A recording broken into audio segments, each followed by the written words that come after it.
Three, two, one, go!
Game!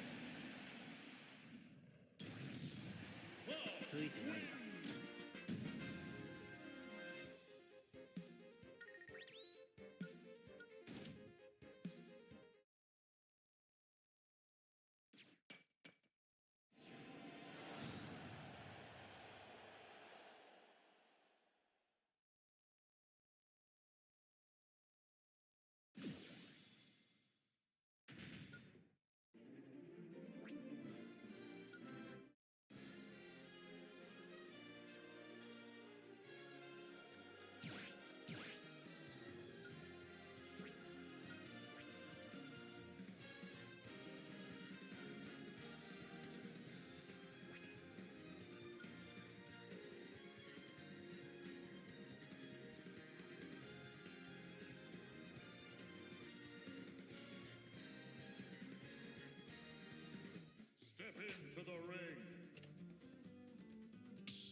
My stream been tripping this week.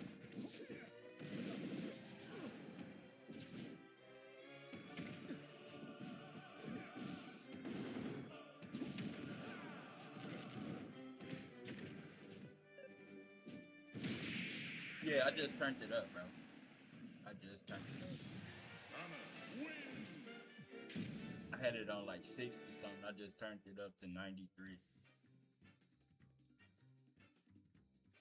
I'm using the mic off my computer shit. I gotta buy me a mic where I could pull it out and like have the mic like in my fucking face. Where I'm gonna get one before Christmas. Hell, I got everything else. Shit, I just need a new bike.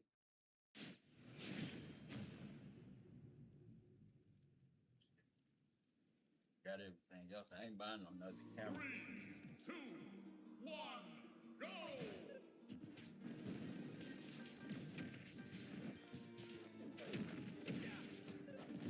But within these 5 years, bro, I went through like 3 green screens, 4 different computers. My nigga is tired.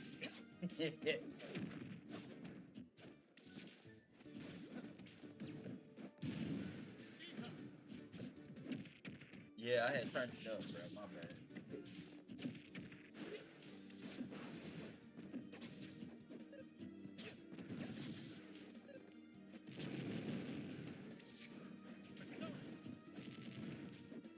I said I was gonna get Tokan at the end of the month.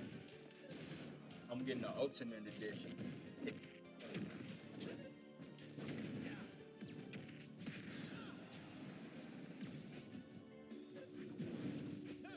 It's crossplay too, so shit, it ain't gonna be no problem. They playing it out on PlayStation. Cause I'm gonna be playing it on Steam.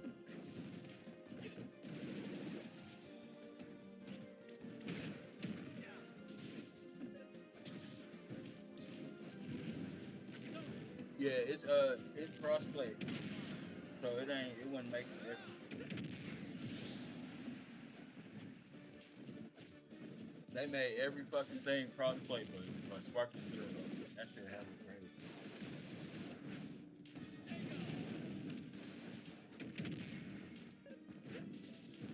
They thought Bandai Namco thought they was I was gonna double dip with Sparking Zero. Hell no. That's because I don't know, bro. Because I know why. Because PC, you can mod your characters and shit on PC.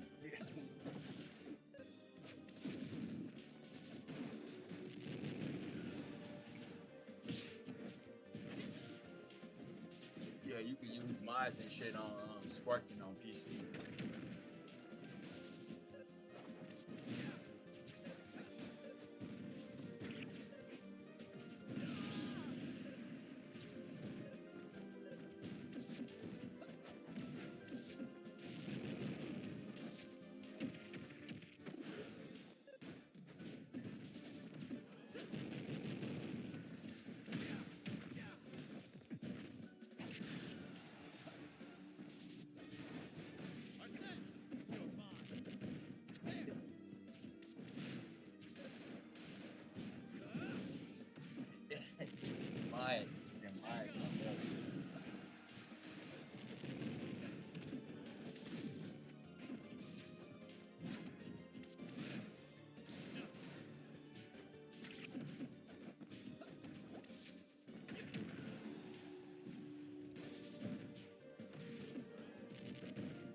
You just environment, man. Something fun.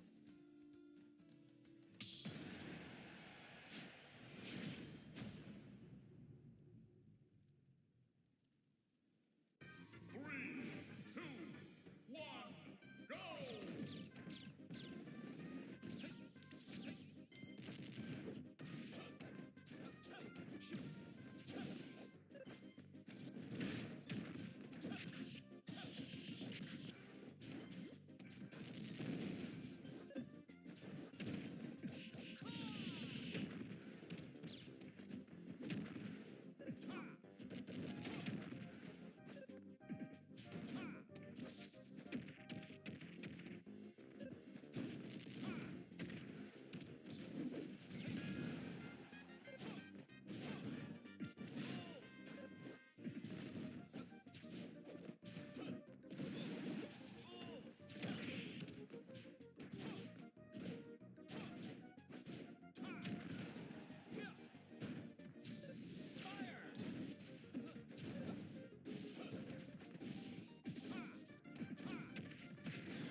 Well, this is my first match.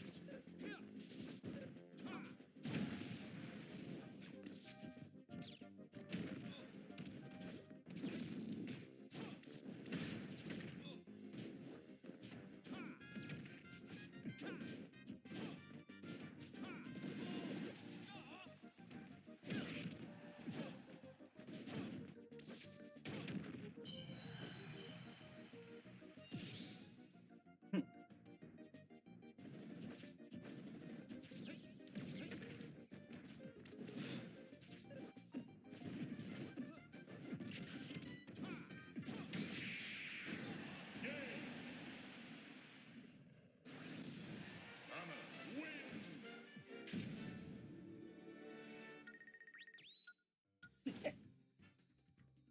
Beat my head.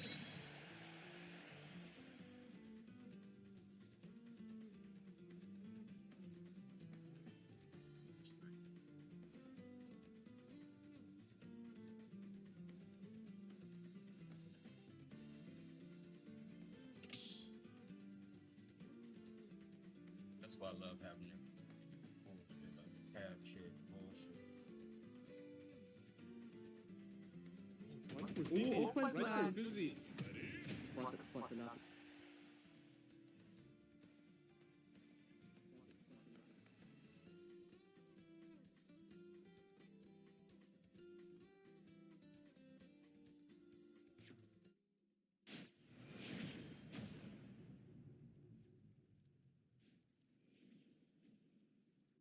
Three, two, one, go! Show me a moves.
Hello, YouTube fam. How y'all doing? It's your Uncle Tim. This is Uncle Tim Rants and Reviews, the channel where I rant and I review.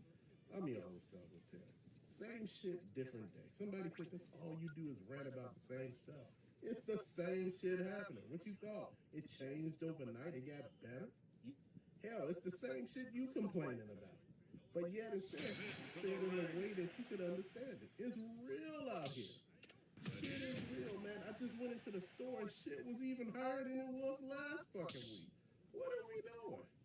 Talking about, I wonder what's going to happen next. Motherfucker, the food wars, the water wars, famine. You ever realize all those wildfires burning every damn where? Then you got all these AI data centers soaking up all the water and electricity. And you talking about they come first? Motherfucker, they terraforming this planet for something. Don't know what. Let's see, you need to be paying attention to that, but nobody ain't gonna pay attention to it. They trying to tax these people on their tips. You make $3.25 a damn hour, they trying to tax your tips. Or the damn company trying to take half of waiters and waitresses' tips. That's fucked up. You playing with me. You making a full wage and I'm not, and you want to take my tips, or at least half of them.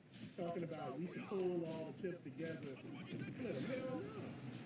We all didn't do the work together, so why the hell am I splitting my tips with you? This is not that. Dude, I'm gonna say that and I'm gonna say it again.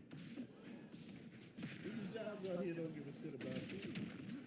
I say do your job when you there, but you don't owe nobody nothing. Everybody feel like they owe somebody something extra. Just do your damn job. Stop going in there trying to be the damn boss. You're not paid to be the boss. You're not paid overtime to do extra stuff, so stop doing it. Just real talk. Just keeping it real.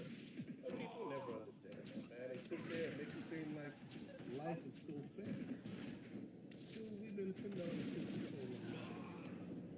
We are accepting anything. And we okay. And I don't understand why people keep accepting bullshit. It's like that's all we want. And it's just like we have to just to deal with it. Man, I'm gonna tell you. I've been noticing a lot of damn stuff lately.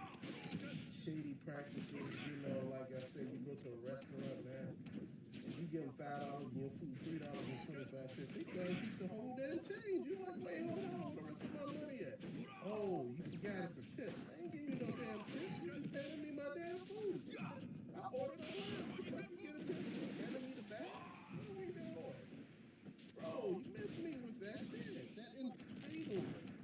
You're the damn cashier. Why am I tipping you? You doing your job. Everybody's begging. Dude, I see if you was in a service-based job, like a waiter or waitress, or somebody around Christmas time asking for a tip, but damn, you asking for one every day. Dude, we tipping every damn bag. Who's tipping us? My check don't come with tip fees where you can tip people with. Motherfucker, look. I'm taking my money and spending my money. Motherfucker, I'm tired. People doing too much. They asking for too much. They're complaining about every damn thing. Life, the same shit, but a different day. But the same damn problem. That's one thing that a lot of people don't understand. It may just be a different day, but you're dealing with the same shit. It's rough. And people make it seem like you're supposed to understand their plight and everything, and you're supposed to make them feel good about their life and their stuff. I can't make you feel good. Shit, especially when you got your own shit going on, and nobody ever realized you got your own shit going on. You just good at hiding your shit. You just good with not letting everybody know what you got going on, or how bad it is, what you dealing with. Sometimes you gotta put your head down, like I said inside. You gotta grind it out. You gotta find out your damn system and keep pushing afterwards. Some people always talk about macking, I don't understand. You always say you broke and you got money all of a sudden. So you're broke. You keep saying that because that's what you want me to do. Nobody never wants you to have anything. Everybody wants you to want something. Whereas they can look at you and say, I told you, see. Oh, he didn't know how to spend his money. No. My thing is that we took half of that energy we put on other people.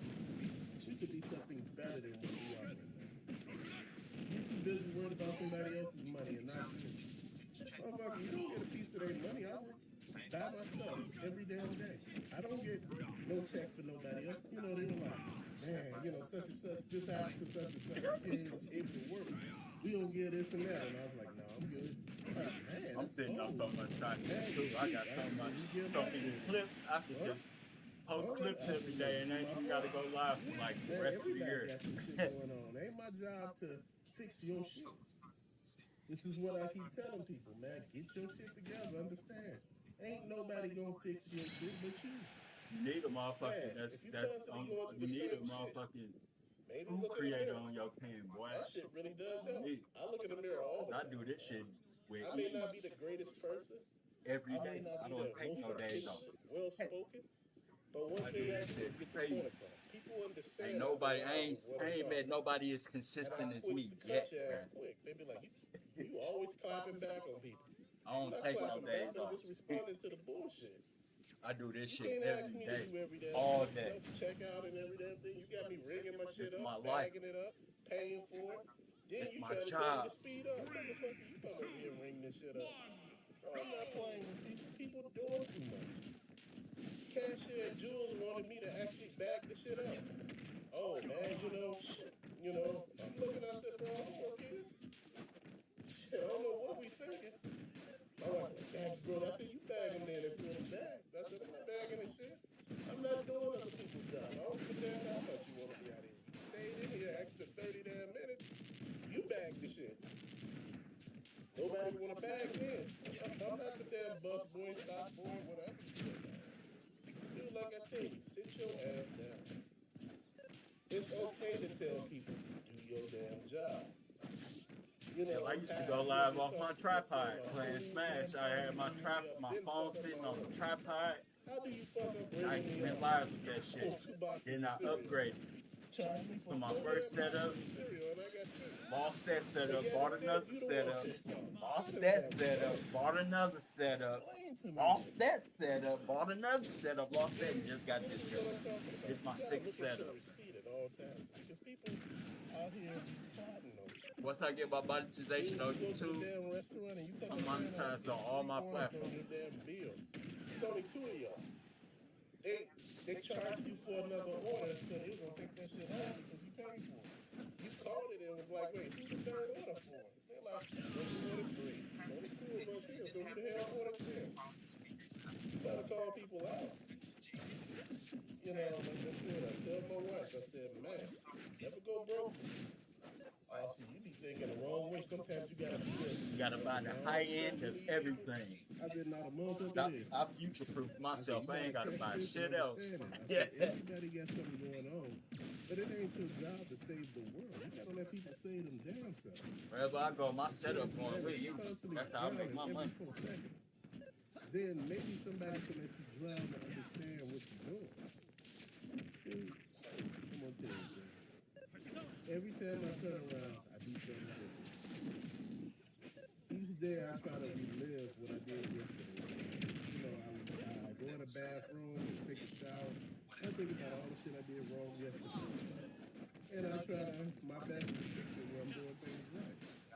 Dude, I get out here and I buy stuff and people be like, oh man, you spending too much money, you doing this. Yeah, spending your own money. Dude, I'm looking at this world, man, I don't even know how long it's gonna be. Stars all looking funny, man. Throwing lights in the sky. If they don't fuck with it, fuck them. Shit.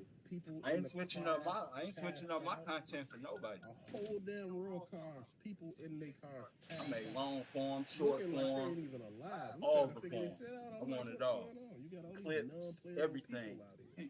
These people that are not real people, they just fillers. Bro, you think I'm just joking, bro. If I told you half of the shit I see half of the damn time, you'll lose your mind. But that's just me talking. Until later, peace out. Yeah.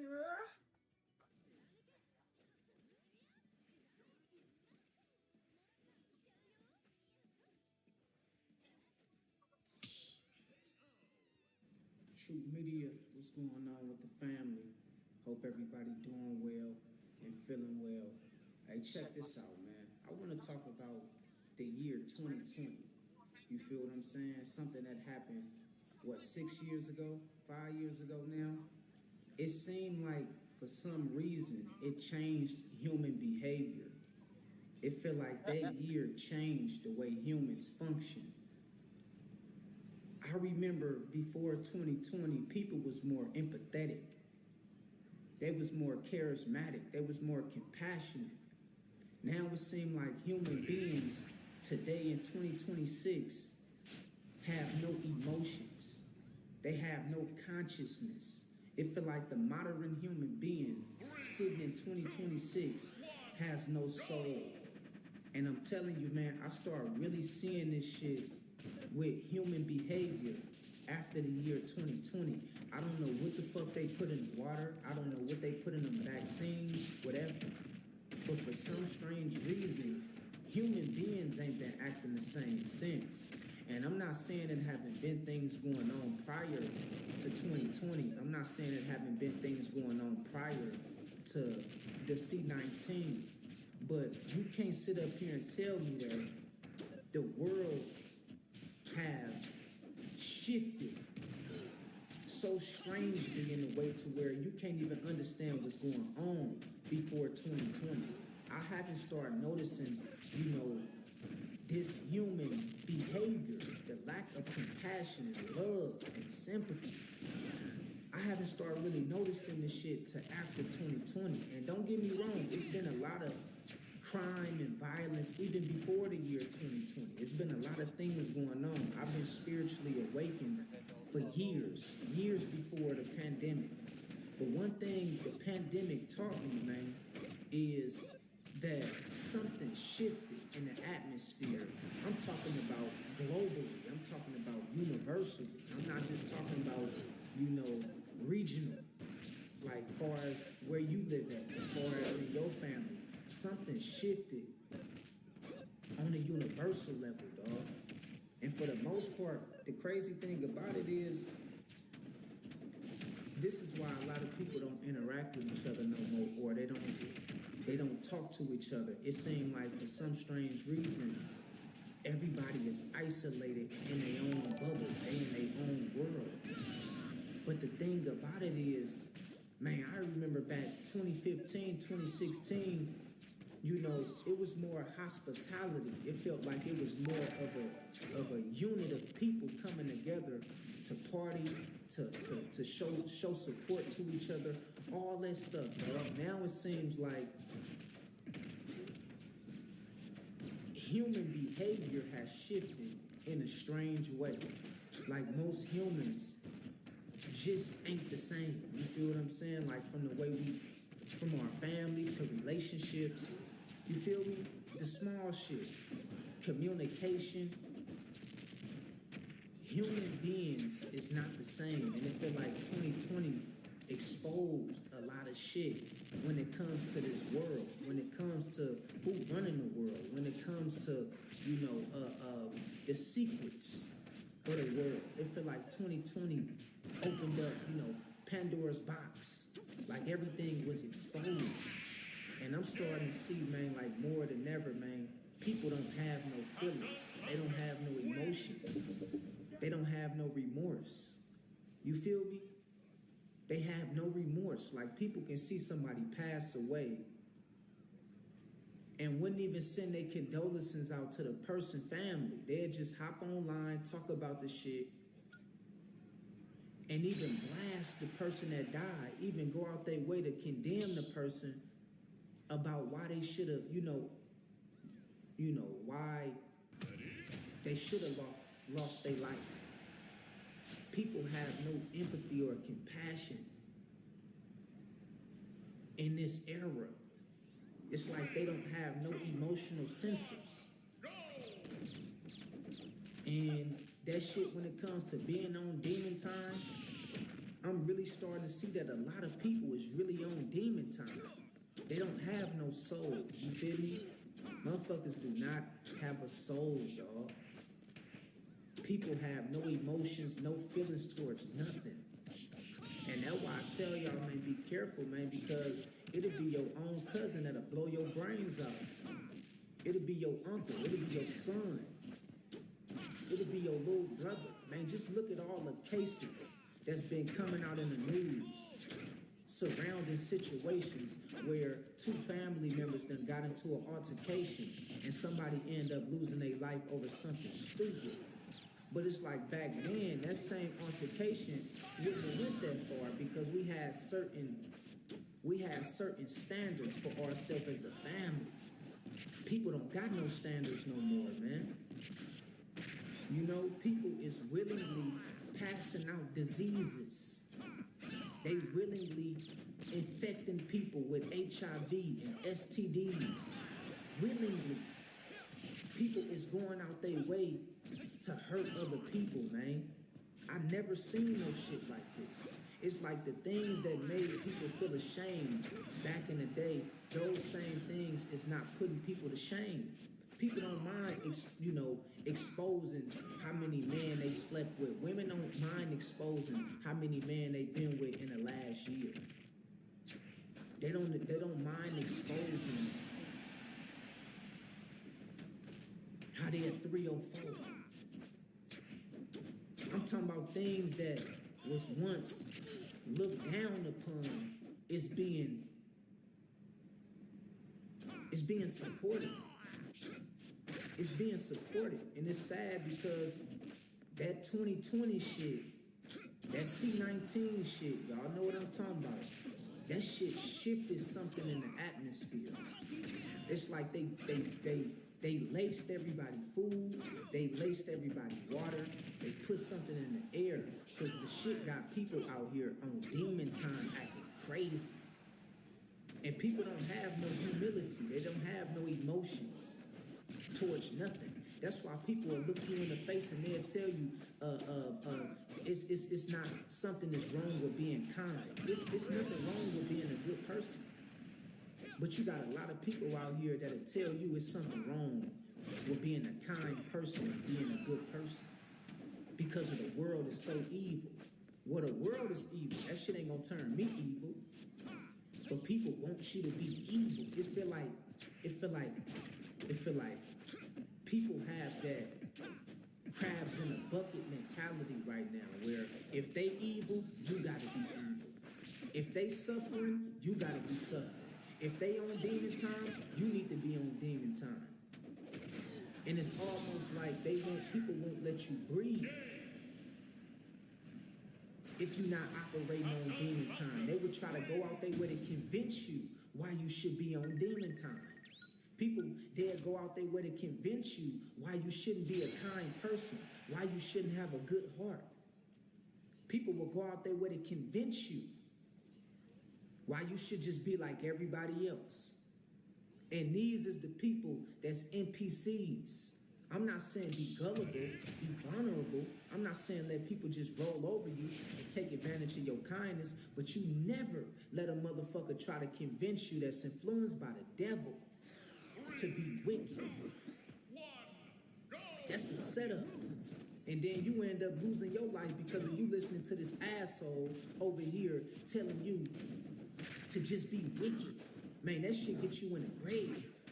That shit get you behind bars. And I'm seeing a lot of people, as far as human behavior, is changing. Parents don't even get along with their kids. Kids don't even get along with their parents. The parents is the kids in the house right now. It seems like the kids is running the households. Kids out here smoking, drinking, doing whatever the fuck they want to do. You feel me? Feel like the kids is running the household. And it seemed like it's something shifted in the atmosphere, dog. Even with the music. The frequency of the music ain't changed since the last 15 years. Since drill music came out, ever since that drill music shit came out in 2012, 2013, it seemed like the music industry just went downhill. That shit just faded away. That shit turned into ashes because the frequency of that drill music corrupted a lot of minds. It corrupted a lot of people's thoughts. It made people go out here and commit murders and commit crimes because they was influenced by certain rappers from that drill music era. And it raised the entire generation to be on demon time. And I'm telling you, dog, the shift really showed everybody what time it was after 2020. 2020 was, you knew something was wrong. That was the year that you felt something was wrong. You knew something was off. You knew something was strangely wrong with the world after the year 2020. See, personally, me, I've been knowing something was off about the world. Even when I was a little kid, I just couldn't explain it. I couldn't really understand what it was. But after that year 2020, man, and here come my package. He delivered. Thank you, man. He just delivered my package for me. But yeah, man, after the year 2020, dog, it really gave you a clear indication of how people, emotions and feelings and thoughts start turning dark. Start turning dark, man. I start seeing all kind of weird shit in the news. You know, I start seeing all kind of weird shit with politics. And it seemed like after that year, dog, 2020, it almost felt like it was the end of an age or the end of the old world. Because I remember right before that year, 2017, 2018, and 2019, I remember specifically those 3 years. I'm going to say 2016, 2017, 2018, and 2019. Those 4 years, I remember specifically, everybody was on a spiritual awakening journey. I remember the year 2016, everybody was on a spiritual awakening journey. I remember the year 2017, everybody was on a spiritual awakening journey. 2018, 2019, everybody was on some spiritual shit. They was on a spiritual awakening journey. And then as soon as the year 2020 hit, it seemed like everybody just turned evil. Everybody went from being righteous to unrighteous. It felt like everybody went from being clean to unclean. Everybody went from being good to bad. It felt like everybody was on the same track. It's like we was forming a coalition, coming together. And then as soon as 2020 hit, it seemed like it shattered a lot of people. And it made a lot of people turn evil and wicked. Man, I'm telling you, the year 2016, 2017, 2018, 2019, I felt the pattern. Everybody was trying to elevate their frequency. It felt like everybody was trying to shift their vibration. Everybody was on some godly shit. Everybody was rising in frequency, in spirit. And then it seemed like soon as the year 2020 hit, it threw everybody off. It like reset everything. It literally reset the world. It reset people mentality. It reset people family. It reset people attitudes. It reset people demeanors. Man, I seen this shit happen, bro. You feel me? And I'm telling you right now, dog, it's crazy when you think about that shit. And then think about all the so-called spiritual leaders around that time. After the year 2020, they got took to jail. You feel me? It's a lot of people who got took to jail and who got locked up or who got killed. First, it was Nipsey Hussle. He was one of the first ones. Nipsey Hussle. They took his life. You feel what I'm saying? Rest in peace, Nipsey Hussle. I got a chance to meet the brother at one of our shows we did together. Good person. You feel me? Trying to bring the people together. They took him out. The other brother, I forgot his name. I think his name was Young Pharaoh. Young Pharaoh was teaching the people some real shit about ancient Egypt. And then it seemed like he changed up. They got him. He started playing with his nose and doing drugs and all kind of shit. Rashad Jamal, 2018, 2019, he was blowing up, teaching the people about ancient spirituality. They got his ass out the way. You feel me? It's like they was just knocking people off. They was getting people out the way. You feel me? It's crazy when you think about it, dog. Like, I say that to say this. This shit is spiritual.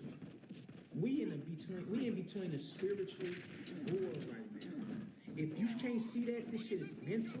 It's mental, it's spiritual, and it's psychological. I don't know what to tell you. This shit is not physical. This shit is not physical. Like all them fake wars that you see in Iran and America doing the war, that shit fake. That's a staged war. That shit fake. The real war is spiritual. It's invisible. You at war for your soul. You at war for your health. You at war for your family. You at war for your mindset. You at war for your peace. And I'm telling you, the year 2020 showed us exactly what's going on. If you still one of the ones out here speculating, or you still one of the ones out here who you think it's too good to be true, I'm telling you, you gonna get rolled over. Because this shit is real. That year has so much to do with the reason why the world is acting the way it's acting right now, today in 2026. That year 2020 has so much to do with why the world is feeling drained, depressed, anxiety. That year 2020 has so much to do with relationships, men and women, gender wars. Women don't want to be with men. Men don't want to be with women. I never seen no shit like this. This the most craziest shit ever. You feel me? And for something, for something as simple as just thinking that it was another year in 2020, it wasn't. It wasn't. It was a lot of spell work done in that year. It was a lot of energy being contaminated in the year 2020. A lot of shit happened behind the scenes. I ain't talking about the shit that happened in the public. It's a lot of shit that happened we didn't see behind the scenes. You feel me? Spiritually. Man, look at the way people acting, bruh. People don't have no emotions towards shit. People would get on this internet and they would out their own parents. People will get on this internet and they'll put down their own kids. People will get on this internet and they'll try to expose their own family. They'll go out their way with no emotions to talk about somebody that died in a malicious way. Man, we ain't never talked about somebody that died like how people talk about dead people today. People act like they don't give a fuck about dead people, old people, young people, nothing. People don't care about nothing, bro. You feel me? It's sick. It's sad, bro. And I'm telling you right now, bro, like, this shit is changing people in the way people think. You got some of the realest spiritual people that's turning cold-hearted, that's going the opposite direction. Now they out here talking about their own demon time. Now they out here indulging in drugs. Now they out here trying to manipulate people for a few extra pieces of dollars, for a few extra pieces of silver and gold, and a couple dollars. Man, that 2020 shit reshifted mankind. It reshifted mankind. It did. It reshifted the thoughts of most human beings. You feel me? And I'm telling you right now, dog, like, I'm seeing this shit more than ever. Like, just 2018, shit was cheap. It wasn't that cheap, but things was cheap in 2018. The rent wasn't that high. You can still afford things. You can still afford to go to sports events. You can still afford to get out and mingle with other like-minded people. Now it feel like fast forward from 2016, 2017, 2018, fast forward to 2026. Now it feel like you can't do half the shit you used to do. It feel like it ain't nobody to get out and mingle with. You can't trust nobody. Everything is unaffordable. Everything is priced out. Everything is too high to afford. You feel me? But it seemed like just back in 2017, you was able to take 2 or 3 trips around the sun within 2 or 3 months and still have some money left over. It don't seem like that no more. Spirit Airlines is gone. I know that was the cheapest airline. I never took Spirit Airlines. I never heard of Spirit Airlines till like 3 years ago. I'm gonna keep it real. I never took Spirit Airlines. Every time I flew, I either flew Delta or American or something like that. But look at how they took away Spirit Airlines because they don't even want people to have the ability to travel for a certain amount of money. They're just taking shit away. Look, listen. One thing after another is being taken away. They taking shit away. They taking people away.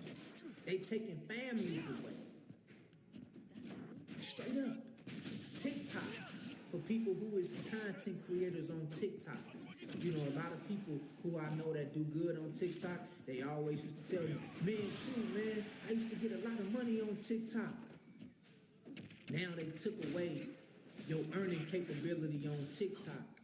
And now a lot of people who once was paying their bills just based off of TikTok, now they struggling. Can't even pay their bills because of TikTok was their main source of income. And I want y'all to remember and understand this. Stop putting your eggs into one basket. Stop depending on these social media sites or social media accounts to pay your bills. It's okay to use it as passive income. Because that's all this is. YouTube, TikTok, Instagram, Facebook, all it is passive income. If God blessing you to where you can get paid from this stuff, cool. Ain't nothing wrong with it. But stop putting, all your energy or all your eggs into this shit. And because we know they got the ability to take this shit away tomorrow. And they did that shit with TikTok. It seemed like before the year 2020 or right after the year 2020, TikTok was booming. It was like, like the gold rush. You know what I mean? It was like the gold rush. Everybody was over there making money, big money. They took that shit away. You feel me? And it almost seemed like they trying to prepare us for digital IDs. They trying to prepare us for Agenda 30. And y'all know what Agenda 30 is. They trying to do another massive depopulation event. And if anybody don't know what depopulation stands for, go look it up. But they trying to depopulate the earth. So it feel like they trying to coerce everybody to get prepared for 2030. For 2030. For digital IDs. For artificial intelligence. They really want full control over people's minds. And I'm telling you, this shit all shifted after 2020. It shifted after 2020. You feel me? And I'm telling you right now, dog, it's some sick shit in the air right now. It's some sick shit in the air right now. You know what I mean? And I remember when women wasn't tripping off of a nigga making $100,000 a year. Ask yourself, where the fuck that came from? That came out of nowhere. Now all of a sudden your man gotta make $100,000 a year to be with an average woman, to be with a woman who don't even make $60,000 a year? Where did that mentality come from? Where did that mindset come from? A man gotta make 6 figures a year. All of a sudden, man, that shit came after 2020. Women wasn't wasn't saying no shit like that before 2020. A nigga gotta make 6 figures a year. Hell no. And if it was women saying shit like that, it was gold diggers who was the ones saying shit like that. Other than that, the everyday average working woman wasn't saying no shit like that. Now you got all these different kind of women online promoting, use a nigga for his money. And it's like, damn, bro, this shit, where did this shit come from? This shit came out the blue. You feel me? Where did this demon time shit come from? After 2020. After 2020, after certain niggas start blowing up, like really getting their name out there, or right before 2020, 2018, 2019, you start hearing people talking about demon time. I'm on demon time. And then you start hearing little kids recite the words of rappers talking about their own demon time.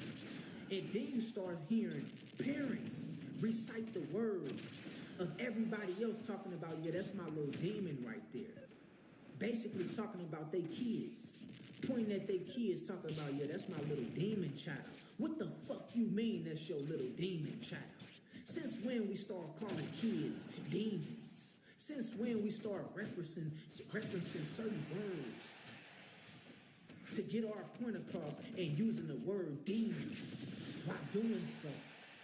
Now you got parents out here using the devil horns, the demon emoji, and putting it on their kids' faces. Why the fuck is you using demon emojis and you putting it on your kid's face on the internet? Something has shifted in this society. And I'm telling you right now, bro, we in a day and age where you just have to keep your head on the swivel. You have to make sure you be careful who you hang out with. You gotta watch your surroundings because people have no emotions. They have no feelings towards nobody, towards nothing. Not even dead people. Being dead ain't enough. They'll still talk about you like you ain't shit. I remember it was a time where we didn't speak on the dead. If you died, we ain't gonna speak on your name because we know that you're not here to defend yourself. See, I grew up in that era. I grew up in an era where if you didn't have nothing good to say about the dead, don't even bring them up. Don't even bring them up. If you ain't got nothing good to say about them, don't even mention them because they can't defend themselves. I grew up in that era. But now in this era, people don't mind going out their way to speak on the dead in a negative way. And they act like they can't be touched. People today act like they family members can't go through something that's worse is the people they trying to expose or the people they talking about.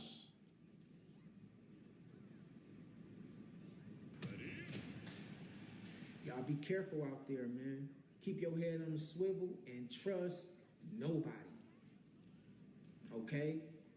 Straight up, because people is turning into demons. Keep your head on the swivel. Keep your eyes open. Watch your surroundings. Pay attention who you hang out with and who you give your time to, because people are demons and they possessed by spirits. Straight up. So keep your eyes open and stay focused. True.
Dragon Ball was just announced to have a special booth at New York Comic Con consisting of Dragon Ball Xenoverse 3, the Dragon Ball Super Beerus anime, and more. So we're going to talk about what we can expect to see from the event and more in today's video. And there's a lot of possibilities here, so make sure to lock in and watch to the end of the video. But what's good, y'all, man? Welcome back to the channel for another Dragon Ball video. But let's not waste no more time. Let's jump straight into it. So first of all, we're going to take y'all over to good old Twitter, where we're going to pull up a post from DBS Hype that reads, Dragon Ball special booth announced for New York Comic Con. The booth will be filled with tons of exhibits featuring Dragon Ball games, figures, and even the new Dragon Ball Super Beerus anime that's premiering this fall. The date being October 8th through 11th of 2026. Here goes the big image right here. I'm not gonna lie, I saw this and I knew I had to bring this to those who don't be on here and who don't be seeing this type of stuff, right? So boom, as you can see, we got Dragon Ball special booth at New York Comic Con. We got the Dragon Ball Super Beerus anime. We got Dragon Ball Xenoverse 3. We got Dragon Ball Legends. We got Dokkan Battle, Squadra, the Dragon Ball Super card game, Dragon Stars, figures, I mean, everything. You can see it all, right? So boom. I then saw the original post that basically revealed this on Twitter. That comes from Dragon Ball Official English, I believe.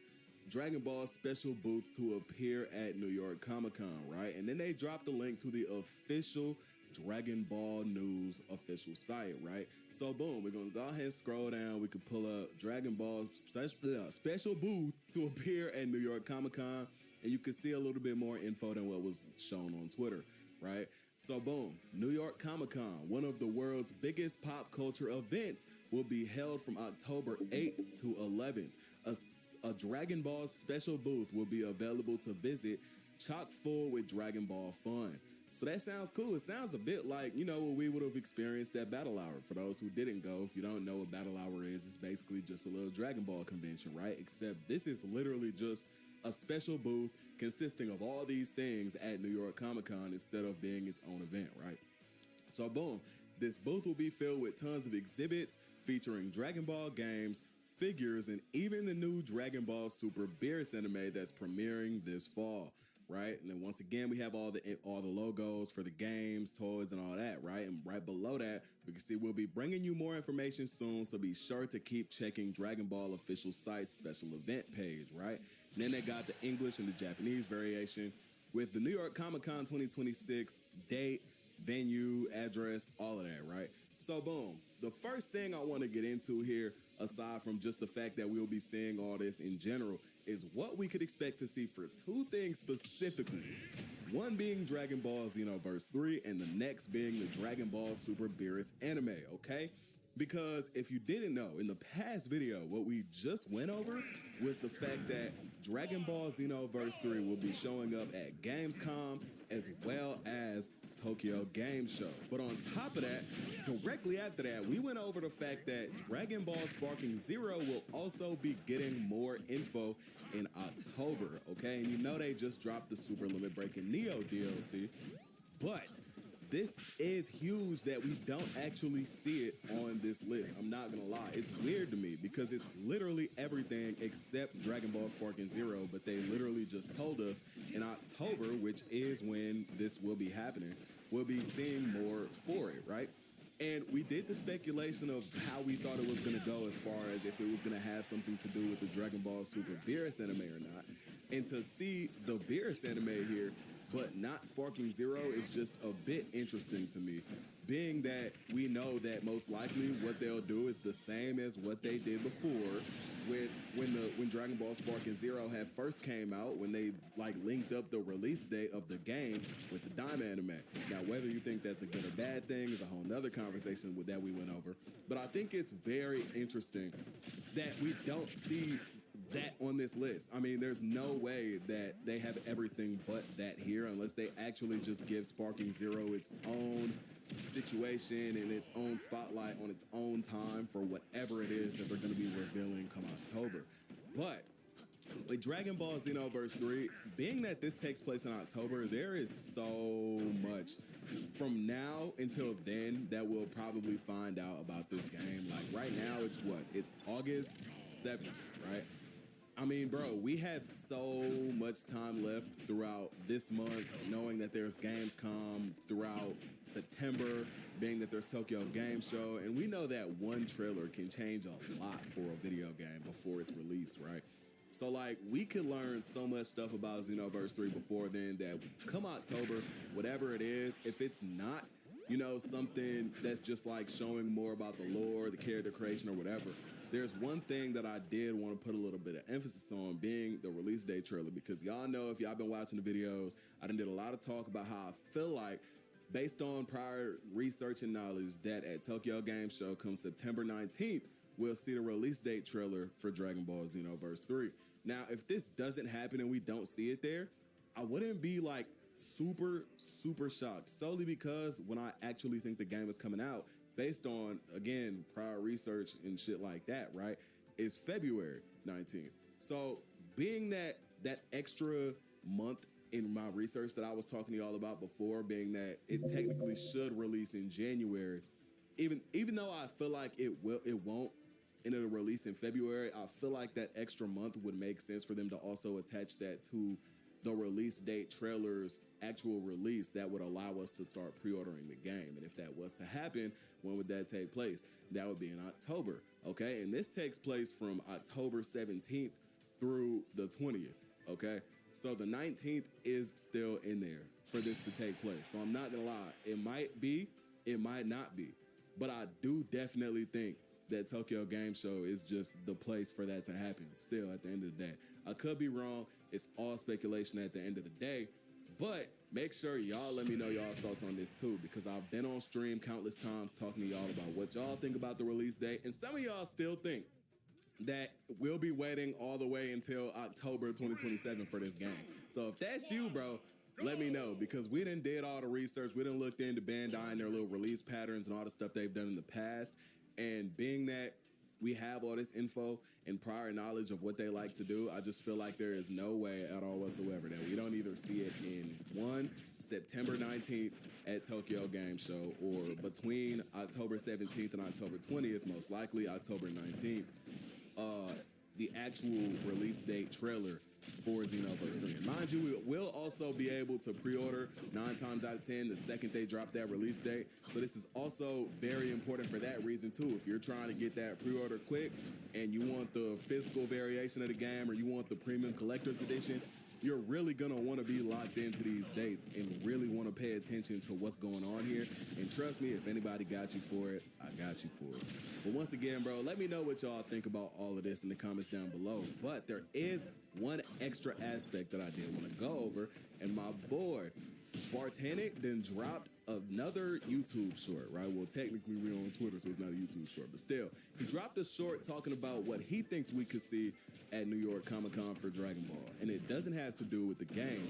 This has to do with the anime and more like the manga type of stuff, right? And there's a lot to go over here in this little minute and 50 seconds, so let's let this play out so that we can see what he got to say and we can talk a little bit about that. We got some huge Dragon Ball Super news. Dragon Ball Super will have a special booth at New York Comic-Con. Let's talk about it. Now, a lot of people are going to say that this is a booth and not a panel, which they would be correct. But if they're following anything like they did with Daima, they're most likely going to have a panel as well. Now, what could be at this panel? It's very possible. First things first, the Dragon Ball Super manga could come back at New York Comic-Con. Now, I heard him say this, and I was like, bro, it's possible.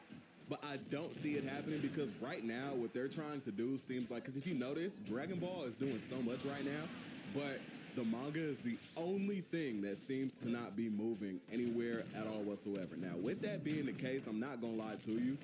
I feel like it's going to stay there until, at the very least, the anime can catch up, okay? Because right now in the anime, we are like 2 to 3 arcs behind, because they did not do Broly in the manga, but they did the Super Galactic Patrol arc. They did, which is the Moro arc for those who don't know. And then they did Granola. But then on top of that, after that, they did Superhero. And then they had Goten and Trunks have their little post-superhero arc where they're literally just out being superheroes. So there's really like 3 to 4 arcs that we're missing in anime form. So I really don't feel like they'll come back to this anytime soon. Okay? At least until the anime catches up. But I could be wrong. Could possibly announce it there, though I do find it unlikely. I feel like they'd announce something like this at Jump Festa. That's just my personal opinion, though. But there is a slight chance. Secondly, a lot of people are speculating a possible Moro arc trailer. Absolutely Now, not. this right here, he says no. I'm not going to lie to you. If they do, I wouldn't be like super shocked. But again, it's like the same way, like in reverse. Like if they don't, I'm not gonna be shocked at all whatsoever. Because first they got the Beerus anime happening, and then they got, you know, like all the stuff leading up to the end of Super, which they will be doing 9 times out of 10. We know they're gonna do the Resurrection F stuff, and we know they're gonna do the Universe 6 versus 7 tournament stuff too. So I feel like if anything, all of that will happen before the Moro arc actually comes out. And then post that, we'll probably begin to see like the Goku Black arc going into the Tournament of Power and all that type of stuff, right? But if I'm not mistaken, correct me if I'm wrong in the comments down below, but I think in January at the Genki Damasaru event, we saw that they said they were going to start production in 2027. I could be wrong. So that should mean that there shouldn't be anything there yet, right? Because obviously it's not going to be 2027 when this takes place. But I could be wrong, so let me know. I think what's going to happen at New York Comic Con, that would be Jump Festa, or maybe even in the next Battle Hour in 2027. Then finally, which is probably going to happen, is continuing the Dragon Ball Super remake. We'll get to Resurrection F and possibly even a snippet of the U6 versus U7 arc, maybe even something like Super Saiyan Blue Kaioken Goku. Being that they already showed like a bit for Frieza in the Battle Hour trailer, and that we haven't even they haven't came out with the Beerus anime part yet, I think it's very possible in the next trailer we might see something for the Universe 6 and 7 tournament, being that we already know it's happening, right? The way it's probably going to be something about the Dragon Ball Super remake. And last but not least, and extremely unlikely, there's a possibility of them announcing a movie, which I don't even see this halfway happening. I don't think this makes any sense.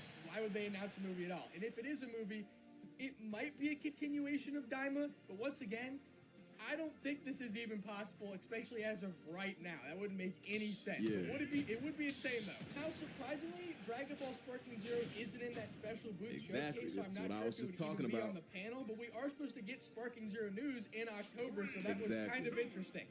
But anyway, 2026 and 2027 are shaping up to be a crazy year for Dragon Ball. We have the remake of Dragon Ball fans eating, Sparking Zero, etc., etc. There's so many things coming out. Things are just getting crazy. With all that being said, what announcement would you want them to make at New York Comic Con? For me personally, I want... Now here's where I want to ask y'all. Let me know in the comments down below what it is that you're expecting from New York Comic Con, or what it is that you would like to see, better yet. But make sure y'all let me know in the comments down below. With that, we're going to go ahead and end the video off here. So if you enjoyed the video, drop a like on the video, drop a sub on the channel, and turn on the post notifications for more Dragon Ball content. With that, y'all have an amazing day, and I'll catch y'all next time.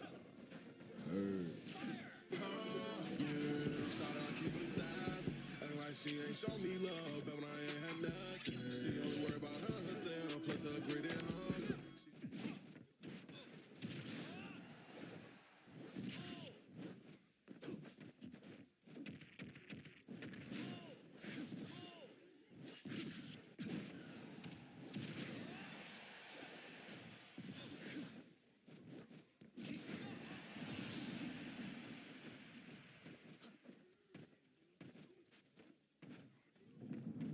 One of my viewers recently specifically requested I talk about this topic, and so here it is.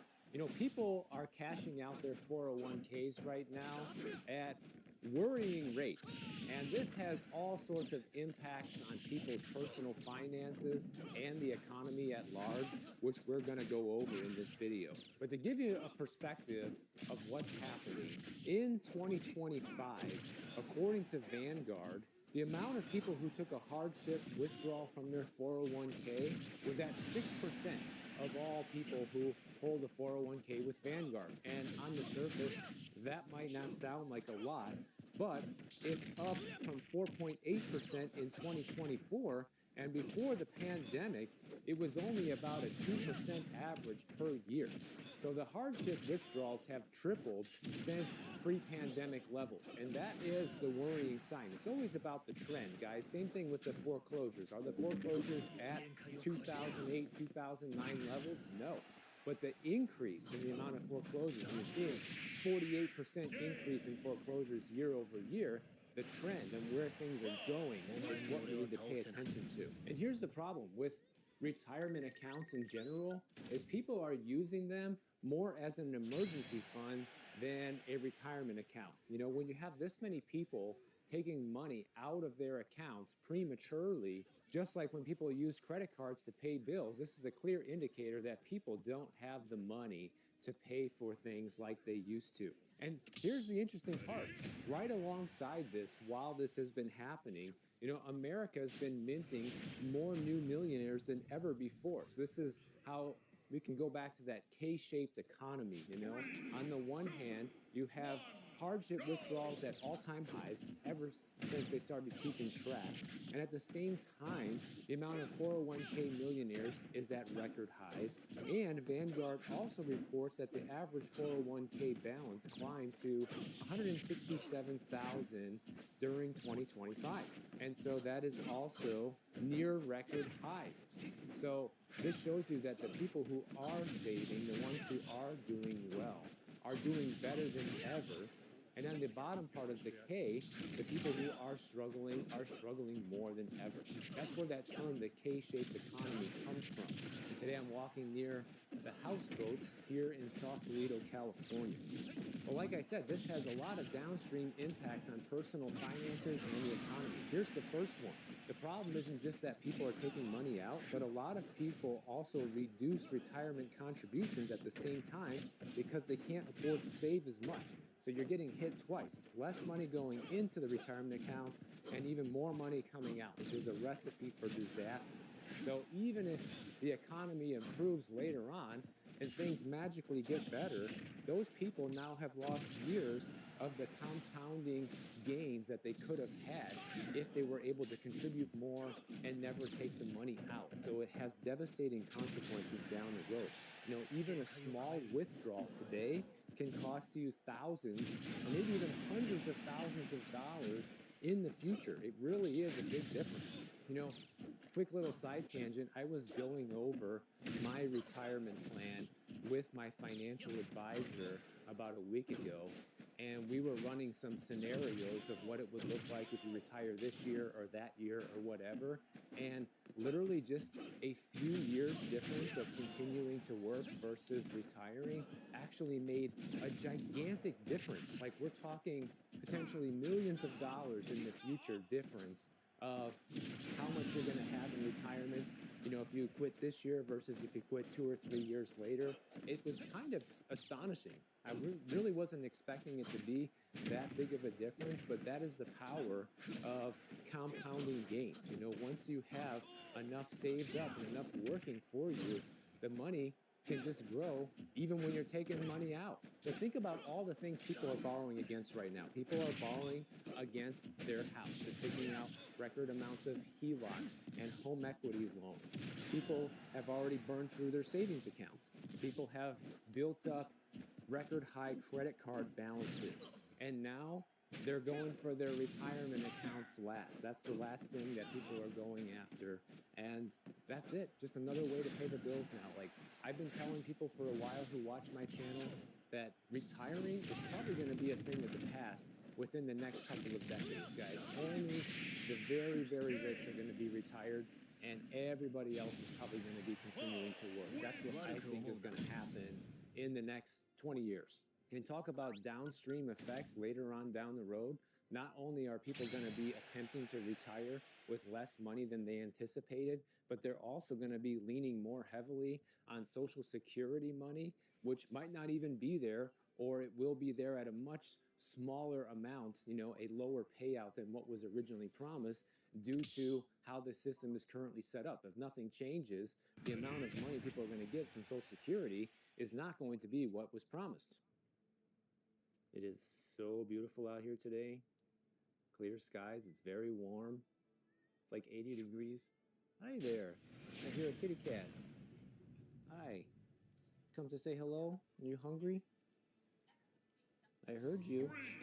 3, 2, 1. But a lot of people are currently aware of how grim the retirement situation is looking. You know, most Americans, when they were surveyed, said they think they would need approximately $1.2 million to retire comfortably.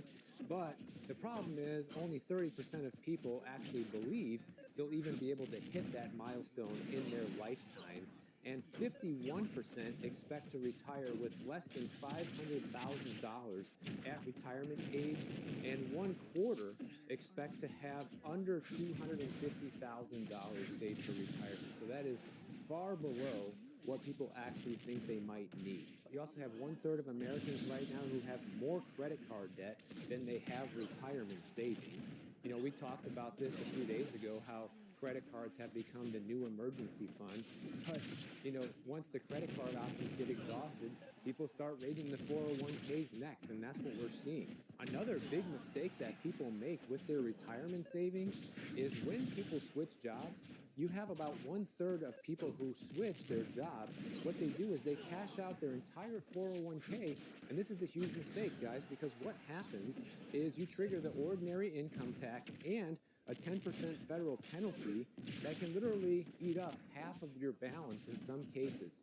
A $25,000 balance rolled over for 35 years at 7% grows to $265,000. And all of that future growth disappears entirely when you cash out instead. Most people, what you should be doing is a direct rollover to an IRA or a new employer's 401k in order to avoid all the taxes and penalties, and that also keeps your money fully compounding, and you're not going to be missing any of the upbeats of the market. But why do people cash out their balances when they switch jobs? Same reason people are borrowing against the balances.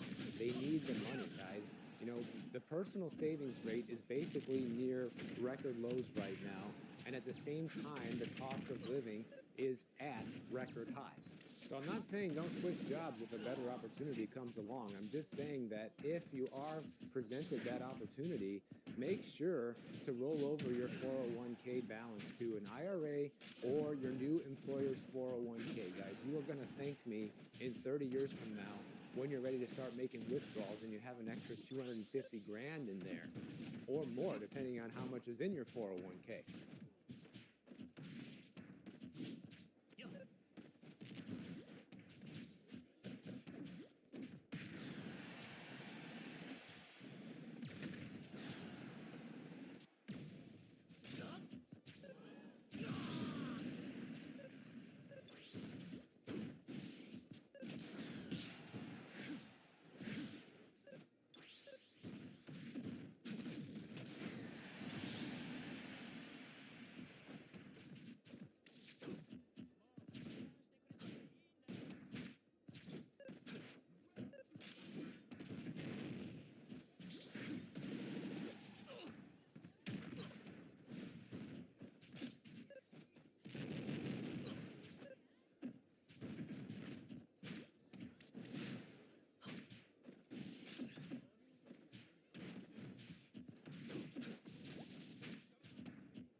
second.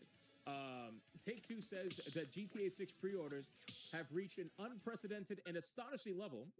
They are so unprecedented that we just don't know how it will translate into sales. Now, what does that even mean? What does that even mean? If you have pre-orders, you should know how it's going to translate into sales. Now, that's not to say that some people won't cancel their pre-order, but realistically, you should have an idea of how it's going to translate to sales. This is that vague speak, right? This is the vague speak. And I don't know why Rockstar is doing the vague speak, because I guarantee they got an insane amount of pre-orders. But if you're doing vague speak with a company like Rockstar and a video game like GTA 6, why are you doing that? That's a very weird thing to say. You really don't have to be doing this. But the truth is that they want to be as vague as possible because they never want to put their foot in their mouths. That's really what it is. So apparently,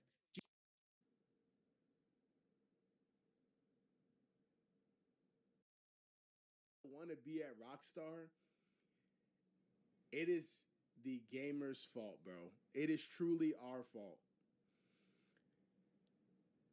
Bro, it is truly our fault. What's good, Kamikaze? Bro, people have treated this game bigger than what a game actually is. I think people forgot that GTA 6 is just a game. Step into the ring. Bro, GTA 6 is just a game.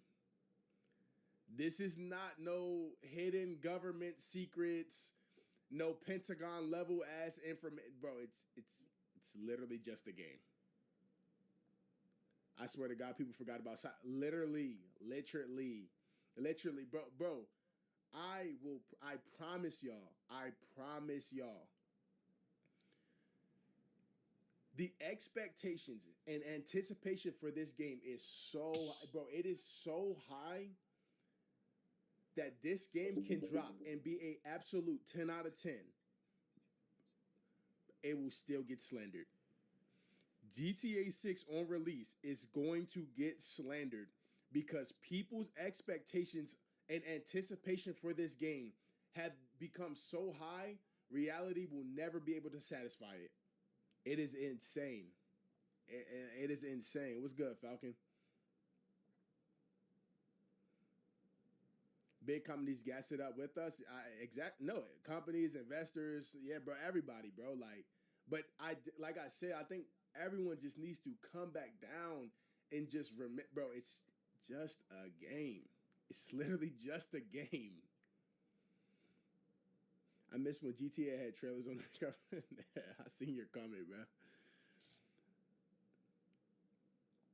Bro, and then when I posted that short today, and there was people in the comments like defending this, like, oh, like, shut up, Ron, like, you're just hating.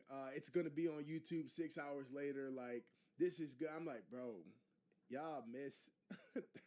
Yeah, but 30 FPS at that, not bad. Bro, y'all just, it's like, bro, y'all missed the biggest points.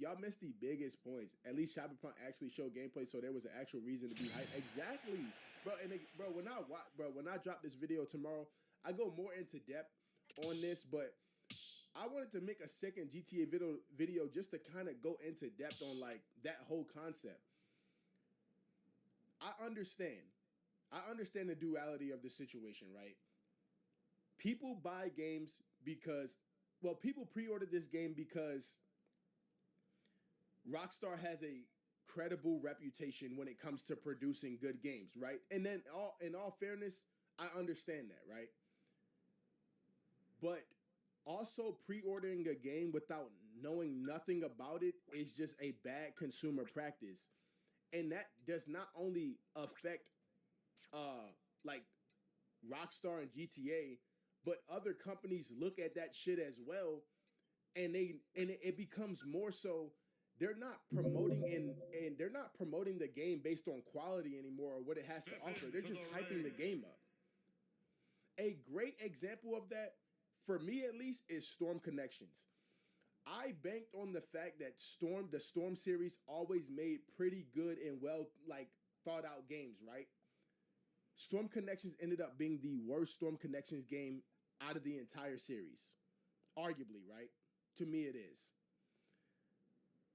So reputation alone, and it was right there that I realized that reputation alone is not enough for me to just buy a game. It's not enough. Bandai Namco understands that too. That is why, regardless of the anime game that they drop, they will always sell so good because people go off the reputation of the anime and not the actual game, and not the fact that Bandai Namco releases trash games.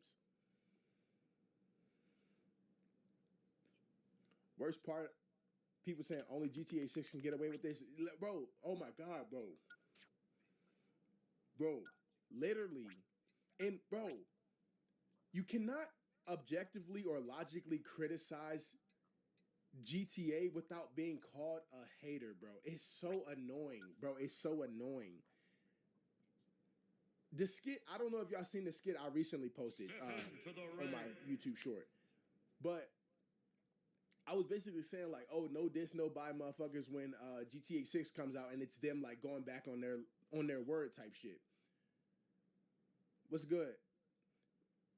Bro, people make so many exceptions because it's Rockstar. They make so many exceptions because it's GTA 6. If Nintendo marketed any game, bro, if Ubisoft marketed any game like this, I promise you, they would never hear the end of it. They would never hear the end of it. Never. Never.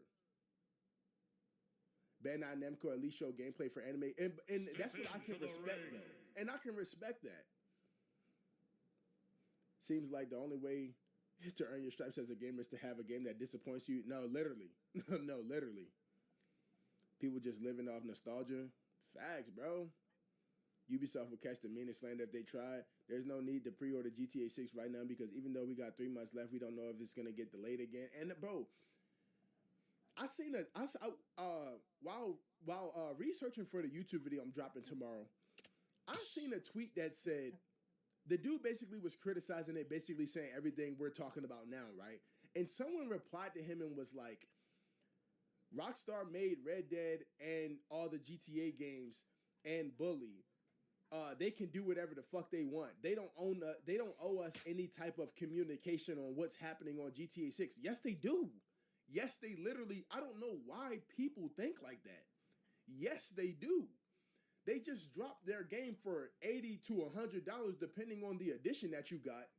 Bro, yes, they do. You just bought their product. Bro, if I go buy a car and I call back the dealership and I'm like, bro, like, can you like give me a rundown of like why said thing is not working in my car or what the car. I don't know who this message is for, but God will shrink your circle before he multiplies your victory. If people are falling off, pay attention, because something is about to shift in your favor. Something getting ready to shift in your direction. One thing I love about God, he will shrink your circle into a dot. That's what I'm trying to remind you, Chosen. Everybody that's in your circle is not in your corner. And before God blesses you, before God elevates you, he has to remove certain people from you.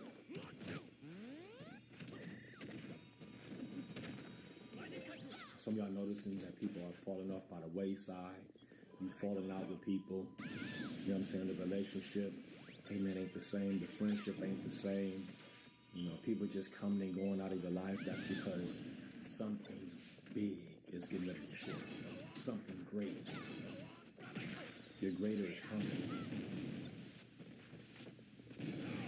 You're going to notice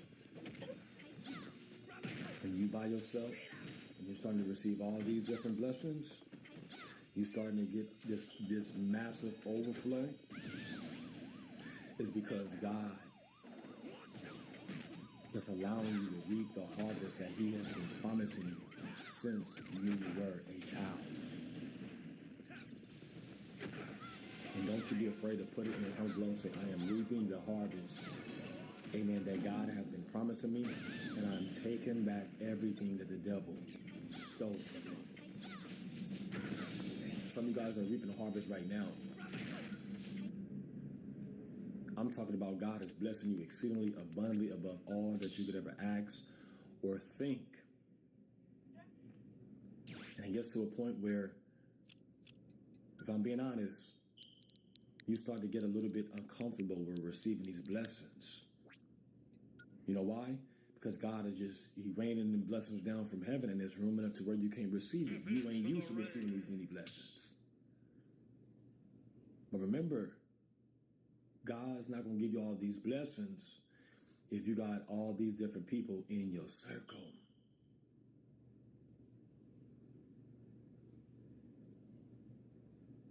I know how God works. He works with intention. He works with purpose. And little do you know, chosen ones, the people that were in your circle, the people that are in your circle right now, you'd be surprised at how many people really want what you got or want what you got coming. But I'm here to remind you and to declare and decree over you in your life that what God has for you is only going to be for you. But you got to let God do what he does best and remove people that ain't good for you from around you. He will shrink your circle. That's why I keep my circle small now. I used to think I had a big circle. I used to think I had family and friends, right? Until God allowed me to go through rough seasons in my life. And he basically was telling me, I'm getting ready to show you how these people really feel about you when you don't have anything. God said, I'm about to show you the difference. This is what he was telling me. I'm about to show you the difference where how people are going to treat you, how they feel about you when you don't have anything versus when you have everything. And I'm blessed to say right now, by the grace of God and by the mercy of God and the favor and the blessings of God, I have everything that I need. And if I'm being honest, the Lord has been blessing me all these years of my life. He's been giving me everything that I've wanted, to be honest. I'm a firm believer when the Bible says God will give you the desires of your heart. I'm a firm believer in that. Amen. But there is a time and a place and a season where God's really going to give you everything that your heart desire. But first, he has to shrink your circle. We got to pay attention to the signs, man. Pay attention to the warning sign from God. The Bible says, warning come before destruction. A haughty spirit before it fall. And believe it or not, I done seen some of the greatest people to ever live, some of the most gifted and anointed and talented people ever live. I done seen them got wiped out by having the wrong people in their circle. Got to be careful who you call them friends and family. Got to be careful. Got to be careful who you allow in your circle, who you allow around you. Especially if you are still in your hometown. I'm going to preach a word on that next. Excuse me. On the prophet is never accepted in his or her hometown, never. There's going to be people, amen, they're going to want to be a part of your circle. But God says, keep your circle small.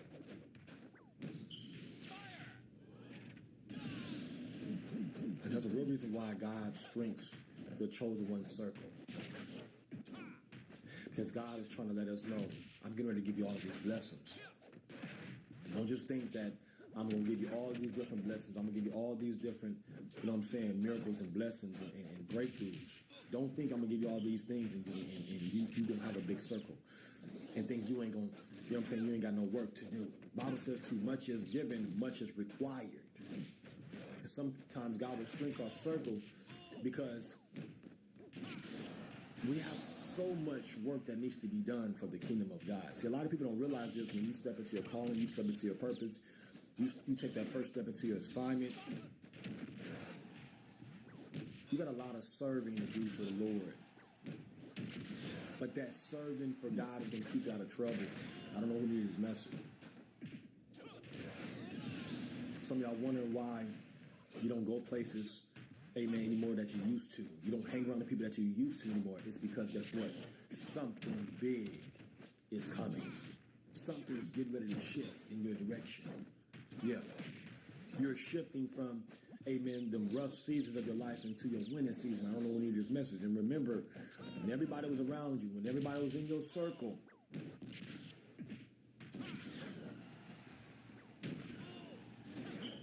none of these people really wanted to lend their hand out and help you.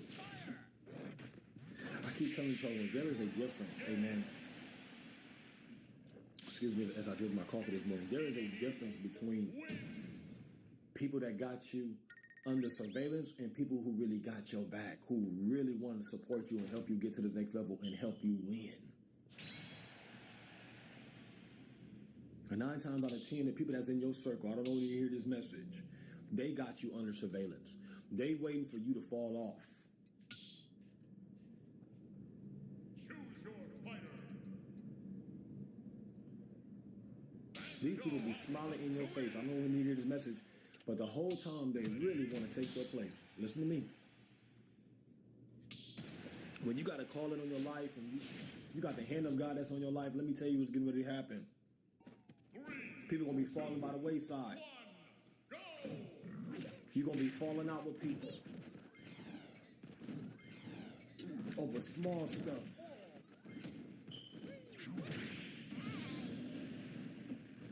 You're going to find yourself, amen, not being on one accord with certain people as y'all once were. Because God has elevated you in the spiritual realm. I don't know who needed this message, man. God can really take you to a whole nother level, a whole nother frequency, but he got to remove some people from your circle. God will shrink your circle before he multiplied the victory.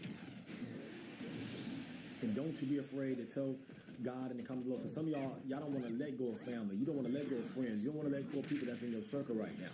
You don't want to let them go. But I hear the Spirit of the Lord tell me to tell you right now, you need to let them go and let God have his way in your life. Some of you guys ain't been getting blessed the way you're supposed to be getting blessed because you hold on to bad people, bad energy, people with bad intentions. Amen. People with bad motives. This is what I have to learn. God not going to put you around no haters. God don't want no jealous imitators around you. He don't want no people with no copycat spirits around you. I don't know who needed this message. That's what the enemy wants. That's what the enemy does. He sends demonic entities to jump by us to attack you and end up being the people that's proximity to you, close to you. The devil don't want you to get this promise that God has in store for you, so he sends people to distract you and to hinder you from these victories, to hinder you from these multiple blessings that's coming in your direction. The enemy, remember, the devil, he comes to kill, steal, and to destroy. Choose your fighter.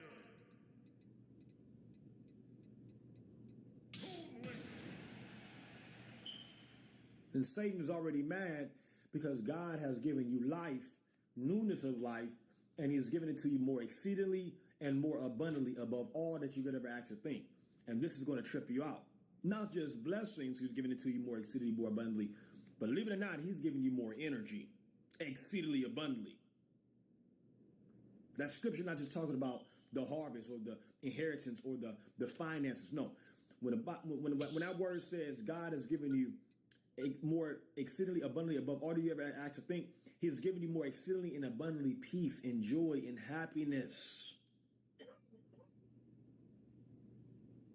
God put a certain kind of chip in you. You got powerful energy, dominant energy to the point where you don't need nobody in your circle. Don't you be afraid to put in up and say, I'm so powerful. I'm so dominant. I don't need nobody around me. I don't need nobody in my circle, especially if you're chosen. Believe it or not, when you chosen, you ain't got a circle, whether you like it or not.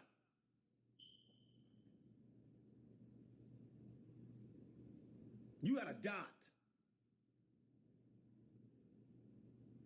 God don't want too many people in your circle or around you when he has called you to do great and mighty things. Because there's going to be some people that are going to be hating on you. They're going to be plotting and planning against you. But let me tell you something. The weapons may form, but they will not prosper in the name of Jesus. Listen to me. God will shrink your circle. Because he hears conversations you can't hear. You'd be surprised on why God does what he does. Why does he remove people from your circle? If you could hear the conversations that was said about you and the things people said about you, and then they come back around you like they ain't saying anything, you see why God had to remove them. Come on, somebody, I don't need this message. And sometimes God will reveal to you what people said so that you can stay away from these people. Because we get to a point where when God revealed it to us, we don't want to believe it. Oh, they wouldn't say nothing like that. Come on, somebody. Oh, they wouldn't do nothing like that. But God just revealed it to you. You're going to be shocked all your life. You're going to be stuck and stagnant trying to figure out whether they're your friends or family all your life. Or you can just let them go and release them into the hands of God and go get what belongs to you. 3, 2, 1, go! Remember, it was the people that was once in your circle that threw you to the wolves to die. I thought I had a big circle until they tossed me out of that circle. Now that I got my own circle, let me tell you something. I don't trust none of these people that was around me as far as I can throw them. And every time they try to come in my circle, guess what I do? I take them right by that shirt. You know what I'm saying? I'm saying ironically, and I'm throwing them out of my circle. So there's going to be some people that are going to try to come back and forth in your circle. Coming back and forth in your circle. And God says, you need to be standing in the middle of your circle, protecting on who's coming in your circle. God said, don't allow these people to step a foot in your circle. I need you to understand what I'm saying. Because God told me to tell you, he already revealed the snakes that was in your garden. God says, continue to keep your grass low. Some of y'all getting all these victories, all these blessings. You don't know what to do with it. God said, embrace it and enjoy it. God said, you need to start enjoying the fruits of your labor alone. You need to start enjoying your own company. I don't know who needed this message, man. I used to think, oh, I got to have a big circle. I got to have a lot of friends. You know, I always got to have somebody around me. This is how I used to think. I can never, you know what I'm saying, be by myself for long periods of time, for years and years at a time, until God allowed people to do what they did to me. Then that's when he got my undivided attention and separated me. And now he's talking to me like, do you hear me now? God had to wait till I get my back up against the wall. God had to wait until I was out there in the streets. I had nowhere to go. I had nobody to call on. I had nobody to depend on. Listen to me. I had nobody to lean on. But God. Let me tell you, God will put you in an uncomfortable situation. He will make you uncomfortable. To the point where every day you wake up, ain't nobody around you. You don't want to, and you wonder what's happening. You thinking God forgot about you. You thinking God left you or he forsake you. Lord, what happened? My friends ain't here with me no more. My family ain't here with me no more. God, what's what's up? You said you would never leave me, nor you will forsake me. I need answers, Lord. 3, 2, That's exactly what I said when I was homeless for 7 years, sleeping out there in the streets.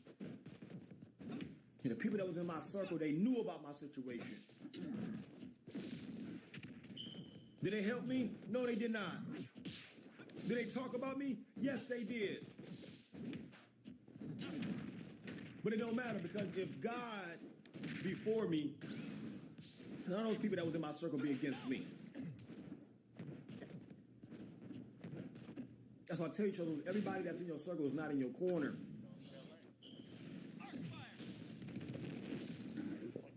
You got certain people in your circle, they waiting for you to fall off. Waiting for you to give up. Waiting for you to take your last breath so they can take your position. But let me tell you something, baby.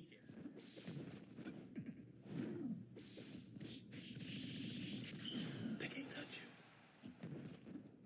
when you ride in solo.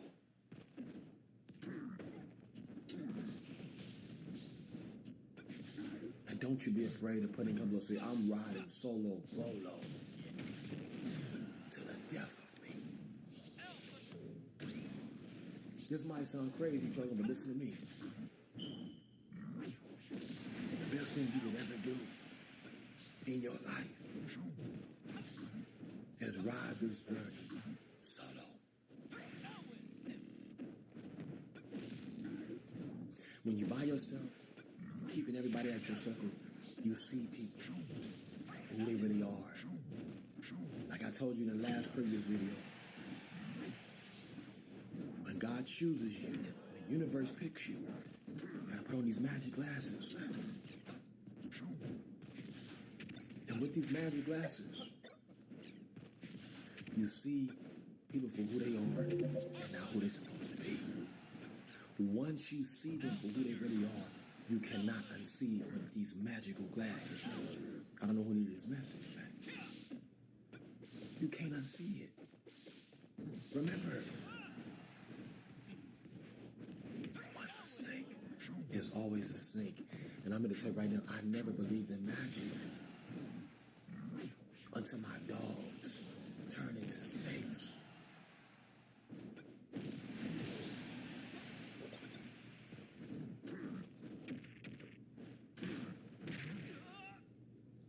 Yo, homie, don't you know me's and the homegirls from around the world will turn on you the minute God started giving you a sprinkle of the blessing. I need you to hear me out. Yep. Ain't no music this morning in the background. Let me tell you something. When God give you a little bit, and this brings me back to the story of Joseph. Thank you, Father God. When his father Jesse gave him that coat of many colors, look how his brothers turned on him. You got to be careful when you blessed and highly favored by God. God had to reveal to me the people that was in my circle. He had to reveal to me their intentions, their hidden agendas, and their ulterior motives. He revealed to me some of the most jealous, the most hatred spirits I've ever felt before in my life.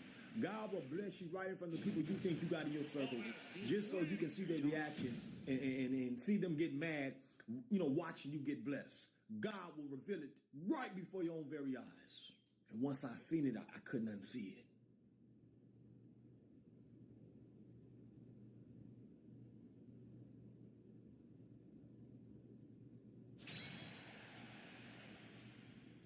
I keep telling you, children ones, you have a heart of gold. You genuine. You a giver. You love hard. You pray hard. You give all. You a well-wisher. You a congratulator. You a go-getter. You don't need nobody in your circle, baby. Because as long as you got King Jesus backing you, you don't need nobody else. And don't you be afraid of putting up those say, as long as I got King Jesus backing me and supporting me and providing for me and loving me, I don't need nobody in my circle.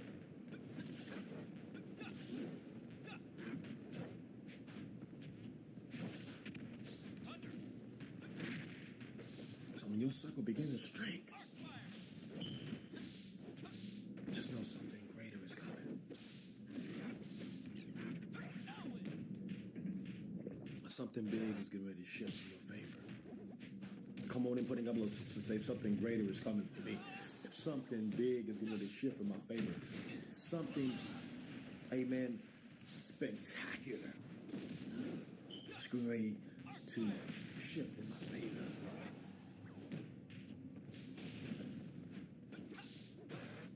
And the more you ride this thing solo,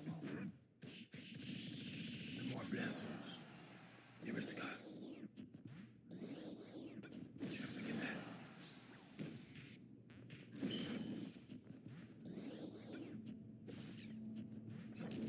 We still chosen the accent. Go in peace and continue to serve the Lord. Bless.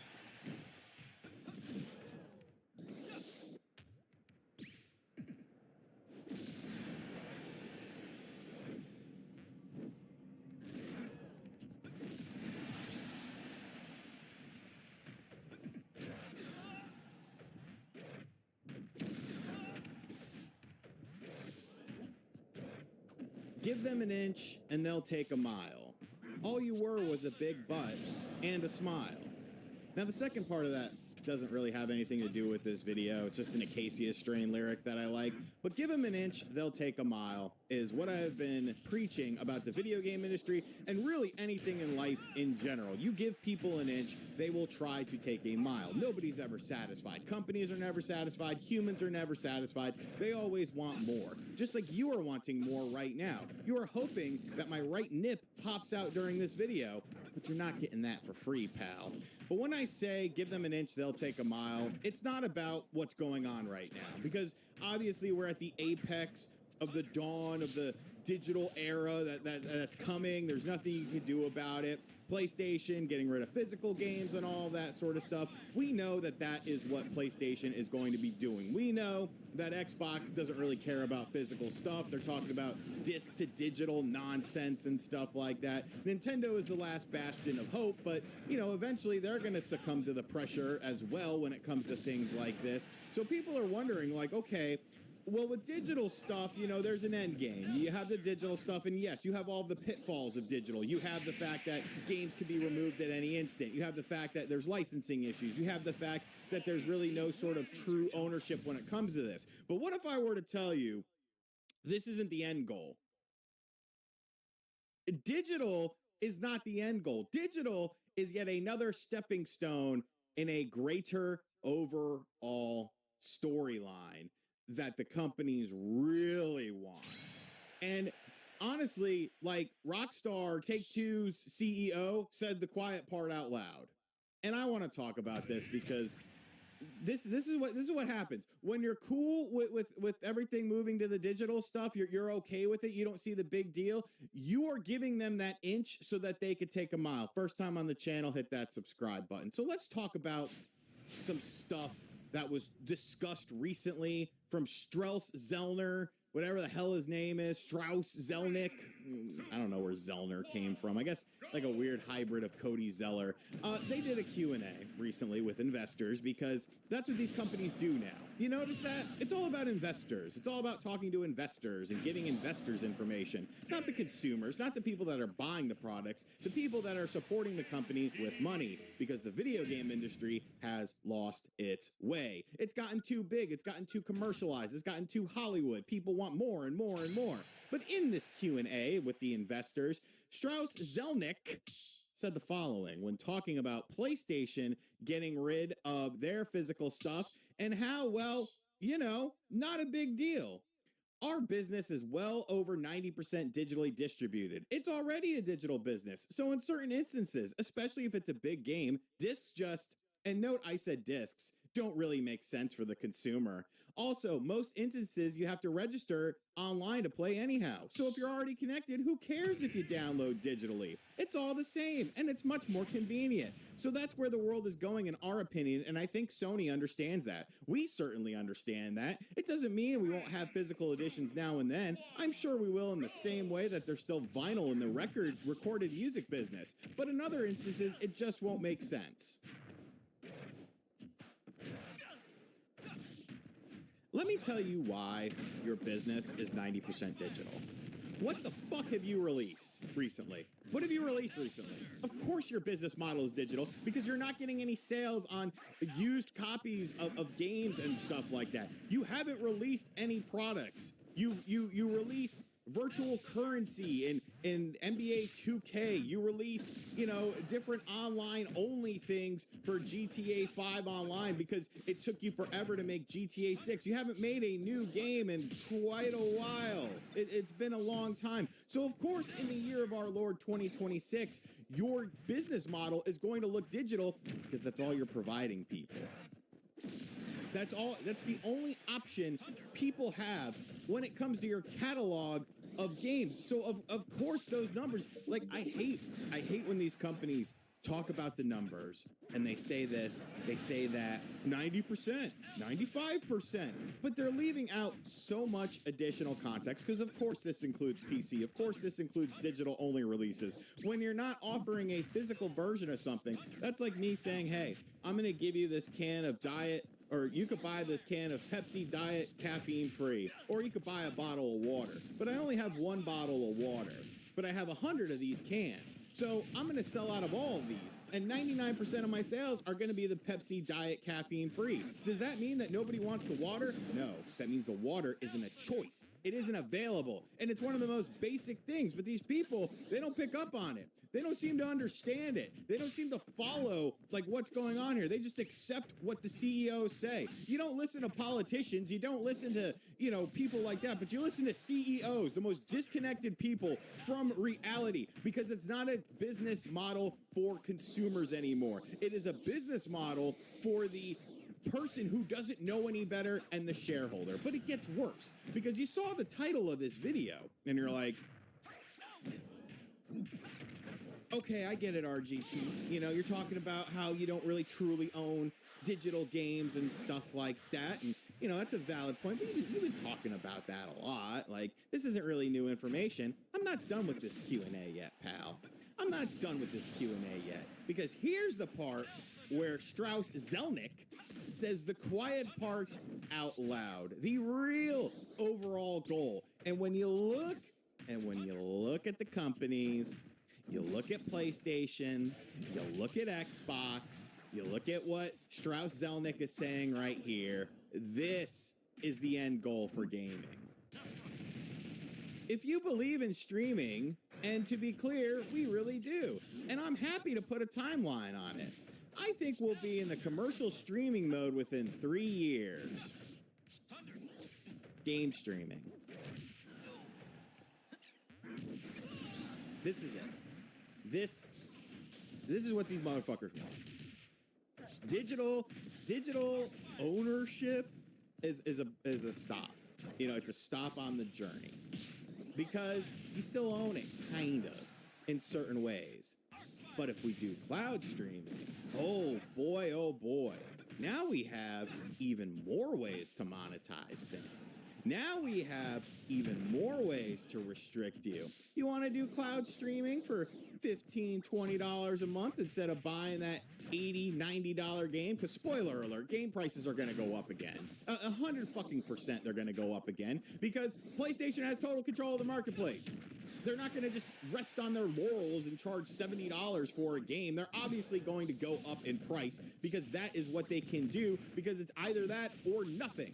But with digital, you still have a semblance of ownership. But with cloud streaming, hey, you don't want to pay that $80 for the 2 games that we release per year. That's fine. For $20 a month, you could be on our cloud streaming service. Now, you won't own any of these games or anything like that, but you have access to a bunch of games. But, we've got a lot of people on the cloud. So if you want to have priority access to games, then you're going to have to sign up for the $25 or the $30 tier a month. But hey, it's only $30 a month as opposed to $80 when you buy the game, even though anyone with a brain would see how that would quickly add up over a 12-month span. And this is what they want. This is what they want. No ownership whatsoever. A la carte Netflix style bullshit for video games, where they can pick and choose, they can pick and pull, they can remove things, they can do whatever they want. And that's what we're heading towards here. That's what all of this is leading up to. Digital games, digital ownership, digital this, digital that. That is not the end game. The end game is to have everyone on a cloud streaming thing, because now the companies don't have to worry about the hardware.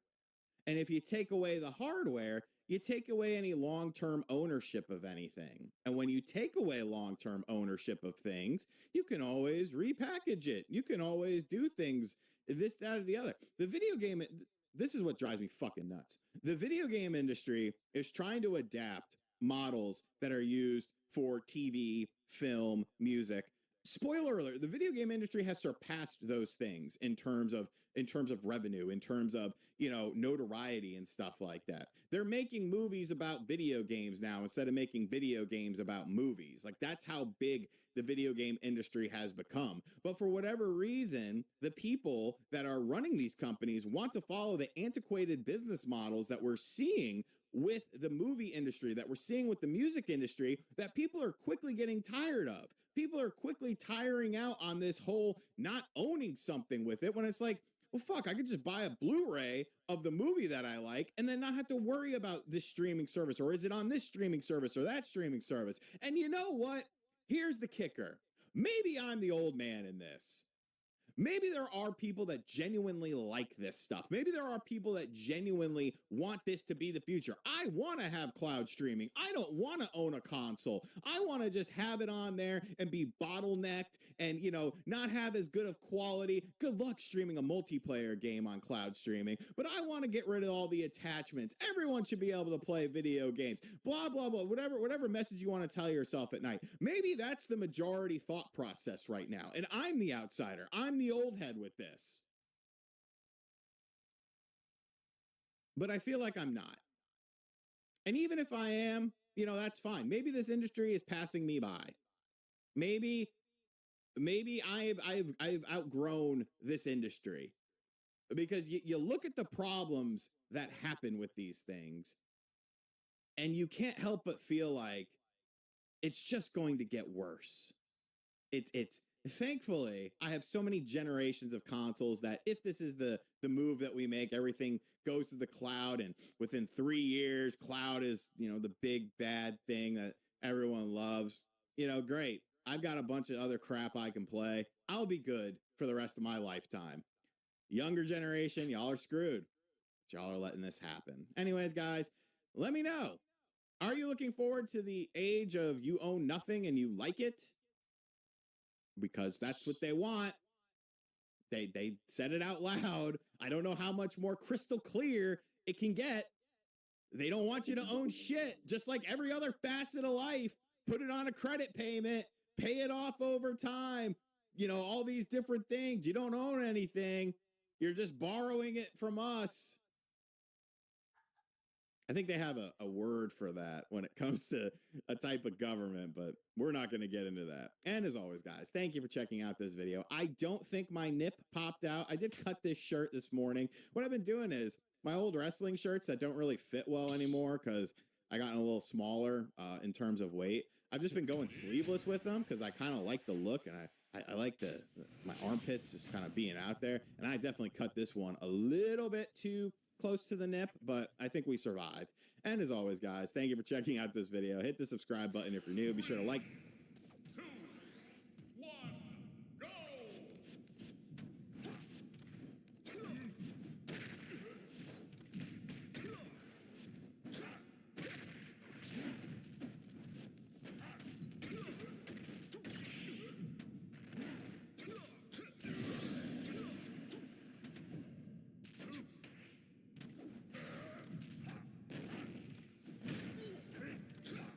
They're acting strange around you, and here's why.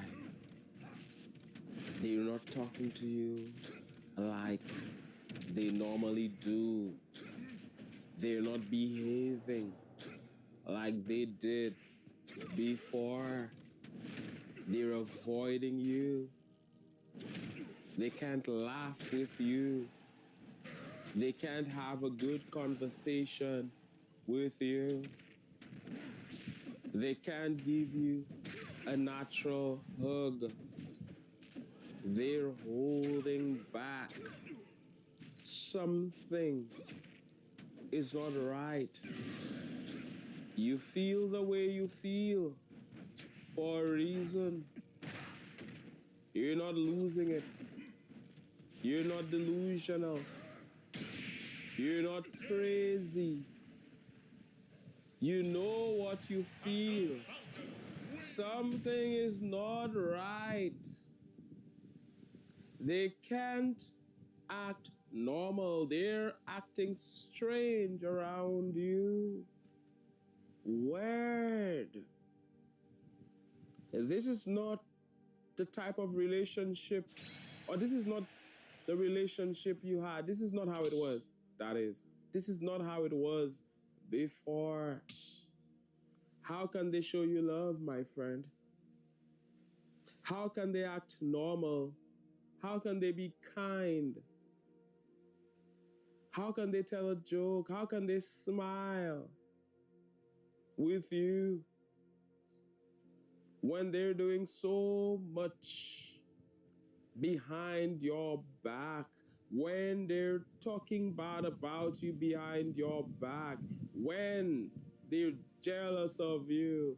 When they're envious of you? When they hate you? They would be such a hypocrite. They're faking it. And they are a hypocrite. They're faking it. But they can't be real. They're not genuine, and it is happening for a reason. As we see, they've said so much about you.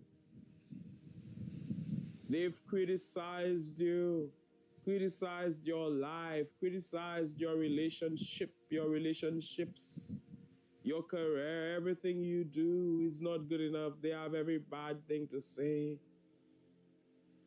You did nothing to them, but they're competing with you. They're jealous of your light.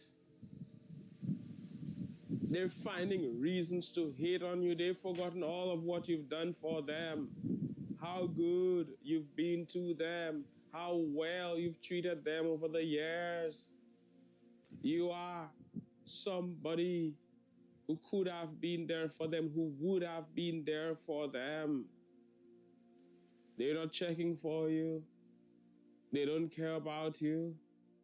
Not realizing that they're sabotaging themselves, because the day comes when they need you. The day comes when they want something from you, but because they've not given anything to you, they can't receive from you.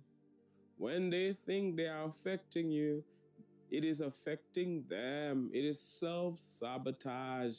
It works against them. It backfires on them.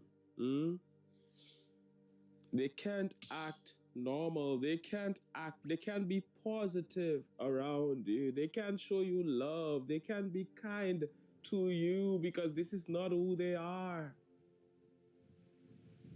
Because they're not kind. It is hard to fake it.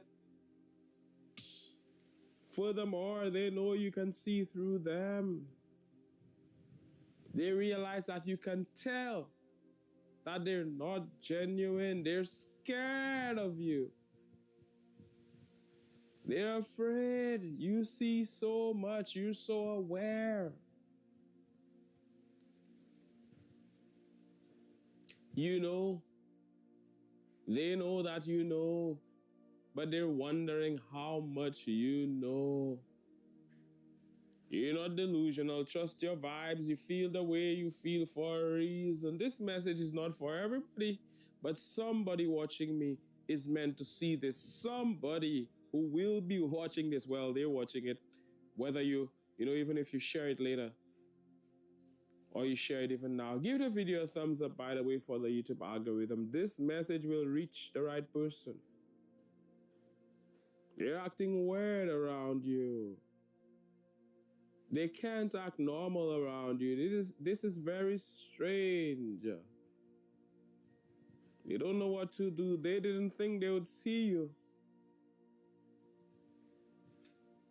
They didn't prepare for this. Had they known you would have been around, they would have prepared.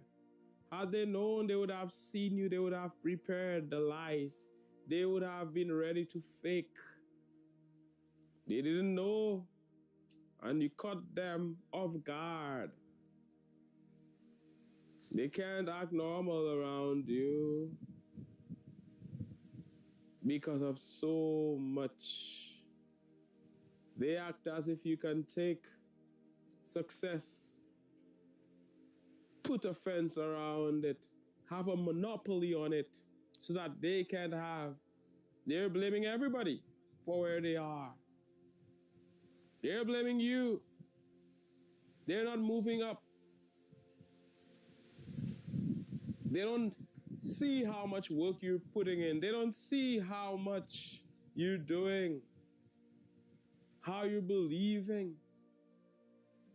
You face so many difficult situations, so many storms, but you won't give up. You're not quitting. It's not an easy road for you. They don't see that. All they see is your successes. They amplify them. They don't see all your failures. On one hand, that is. It's crazy. I tell you, those people are confused. Because on one hand, when they see you doing well, they focus on that. They're jealous of that, not realizing, or for that time, they're not thinking of all the challenges. They don't want the challenges. They don't want the storms. They don't want the hard times. They don't want all of the difficulty. And on the other hand, they're amplifying your failures. You're the worst person. You're not all that. You're not talented. You're not truly blessed. Something is wrong with you. They don't know. You can clearly see that something is wrong with them. They're having conversations about you. They should be praising you. They should be applauding you. A better word. They should be saying congratulations. They should be happy for you. And they should be embarrassed. Because after everything you've done for them, instead of being thankful, they're bashing you. And in so doing, they create a huge gap between themselves and success. They create a huge gap between themselves and what they say they want. Can't have it because of their jealousy. Can't have it because of their envy. They're not a match for it. They can't attract it in their life. They're not aligned to the success they say they want, to whatever it is they say they want, because they're against everybody who has what they want.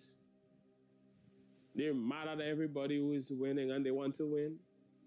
They're mad at everybody who is doing well and they want to do well. You didn't take anything away from them. You don't have a monopoly on those things, on positive things, on good things. You haven't done anything to them. But they're at you, jealousy, envy, hatred, drinking poison and expecting somebody else to die. The poison works against them, not you. Because you will not allow their negativity to destroy you. You will not allow their negativity to bring you down. All of what they're doing works against them. It backfires on them. What they put out comes back to them. What they send out comes back to them. We live in a universe of echo, a universe that echoes. Do good and good will come back to you. Live right. The world is a cycle. You don't realize that what they're truly doing is engaging in self-sabotage. But even more than that is the fact that something is not right. The way they're acting, the way they're behaving, something is not right. Why? You feel the way you feel for a reason. You're not imagining it. You are not imagining. Step into the ring. What is happening? I am terrible at Street Fighter 6. You're right. You don't even got to ban him for that. I'm not good at the game. That's actual fact.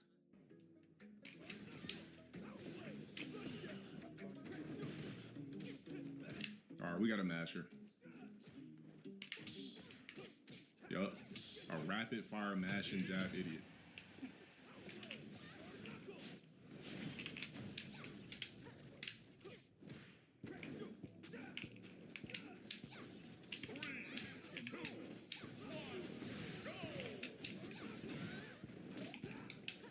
Look at this moron, bro.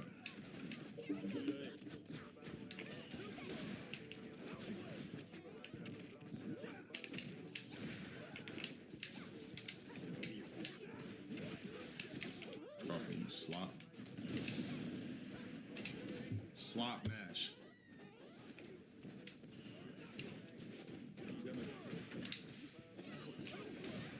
Reversal for what?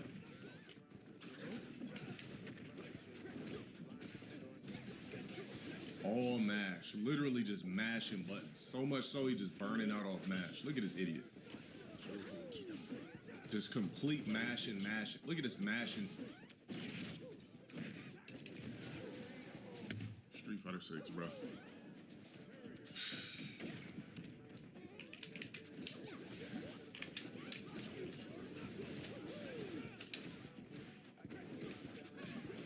Bro, look at this mashing random. I didn't even finish the combo. The nigga already had a DP mashed out of it. Garbage ass player, man.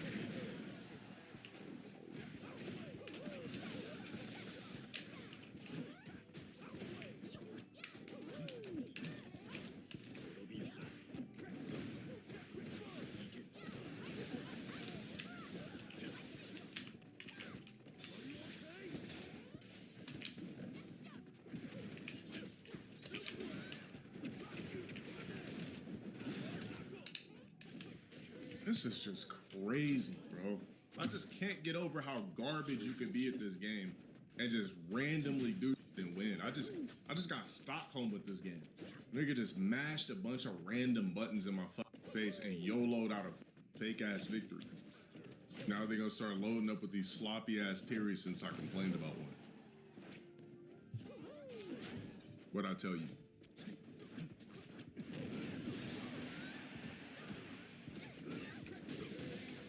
Allow niggas to just mash random shit in this game. Like, I'm literally just, this nigga just mashing. Look at this dude. This is not Street Fighter.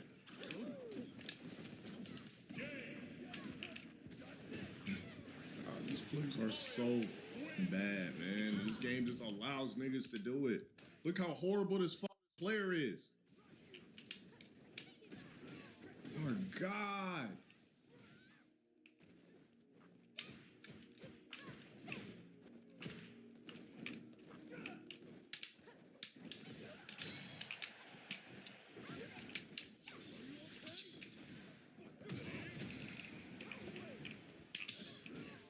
This is crazy, bro. Like, this is wild. Like, these niggas got, this game got the worst players, and you just, like, losing a random garbage, sloppy ass players and can't do shit about it. Like, the is this game? You can't play a real fighting game like that and pull off victories. You can only do that shit in this. Slop. Bro, this literally, these niggas literally just be mashing jab and doing random shit. And everything is a target combo, so all linked to some remedial shit.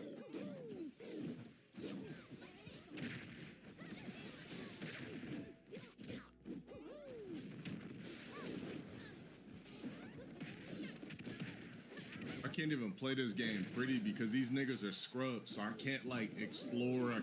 Everybody's mashing in this game, so I can't even, like, play pretty.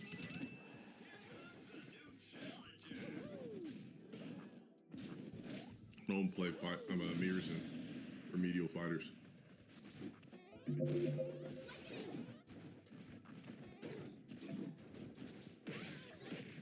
Don't play mirror matches.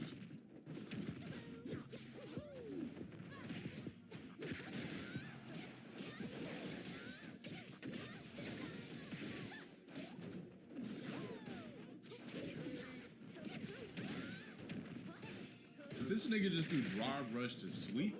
Bro, these niggas are fucking. This is a troll too.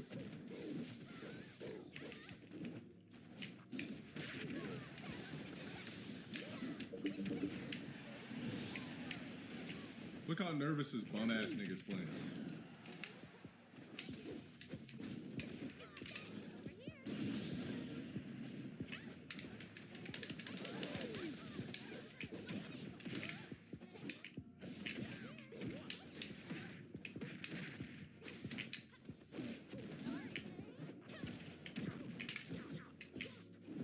Look at this idiot, bro. Look at this dumbass nigga.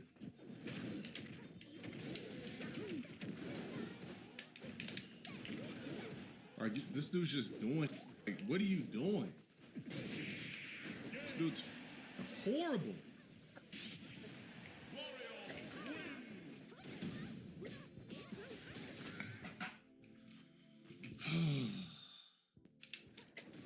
Horrible, sloppy player again. Oh my god, bro. Slop, slop, slop, slop, slop. Slop, slop, slop.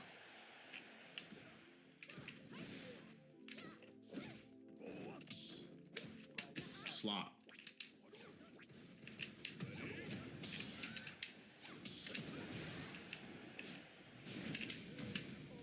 Sloppy ass.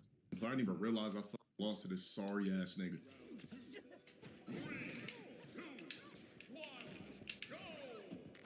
Niggas just mashing so many jabs. You can't, like, there's shit that will work on a better player that won't work on a scrub because they mash so many buttons that you just can't get nothing off on a scrub in this game. It's easier to beat people that know what the fuck they're doing. I promise you that.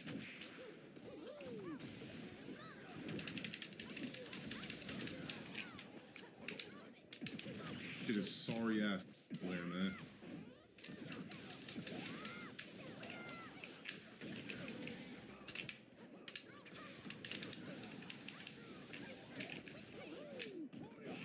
Throws a overhit. Slop ass, bum ass player, man. Street Fighter 6 trash players.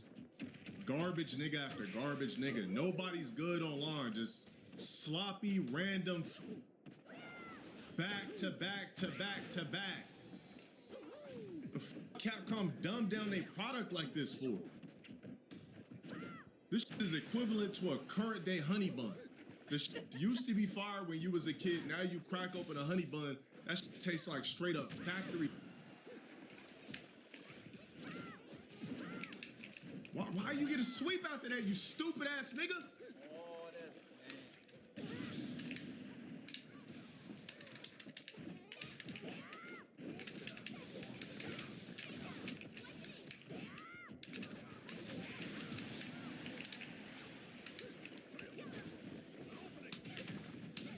Bro, look at this custom combo ass overhead to whatever the fuck out of drive rush. Bro, what the fuck is this game, dude? It's literally built for idiots. Get a sorry ass nigga. Suck, nigga. Get this sorry ass stepdad Ryu ass player. These players are so trash, man. Get the fuck off me, you bot. Oh my god, of course, a throw out of nowhere.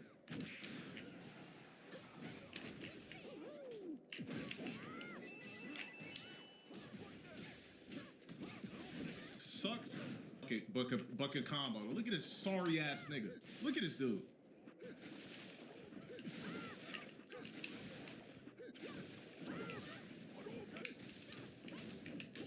Oh my god, this is disgusting, bro. This game is just ridiculous.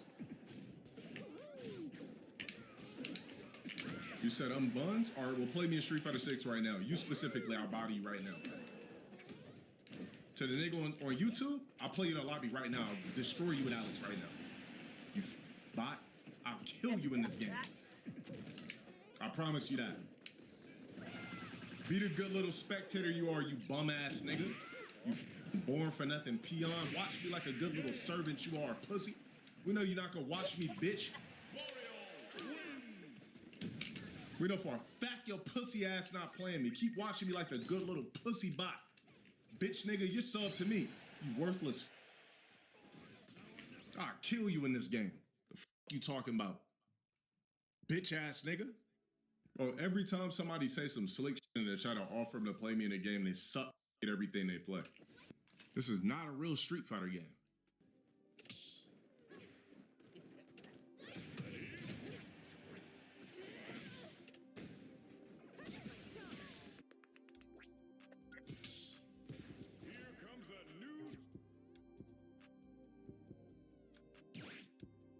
This is why, you know, I thought I was going to give up Street Fighter 5. I'm not. I would never just succumb to Street Fighter 6 so I could feel like I don't know how to play a fighting game. When it's not me, it's the fighting game's fault. Cut on 5 or cut on any other game, I'm good to go. Cut on this piece of trash ass game, I'm losing to random niggas that's rapid fire jabbing all day. That's doing random shit that sucks. That's literally playing a game that's tailor made for low IQ. Like none of that shit works in any other game. None of it works in 4, none of it works in 5, yet it works in 6. Yeah, I'm not the problem here. Basically, if I want to lose back to back in a fighting game, I'll play 6. If I want to win at fighting games, I'll play anything else. Yeah, man, again, it's not something where your skill transitions from any other past fighter to 6. It doesn't. You'll lose to people who literally aren't good at fighters. I am terrible at Street Fighter 6, you're right. You don't even got to ban him for that. I'm not good at the game. That's actual fact. I'm not good at 6. I'm good at 4, I'm good at 3rd, I'm good at 5. I'm not good at Street Fighter 6. Nothing about this game makes sense to me. Like, nothing about this game makes sense to me. None of my skills transition over into Street Fighter 6. Nothing I've learned out of my entire life being a human being playing fighters, nothing works for me in 6. Footsies don't work. Low profiling is trash. Like, nothing works for me in 6. Just wasting my time. Or I'm not going to play you, clearly. It is stream sniping worthless idiot. Just calm already, bro. Just end it. You clearly don't got nothing. Like, just wasting time. What's wrong with these niggas, man? Yeah, there's no ads on YouTube. The super chats only. Another stream sniper. Mic muted.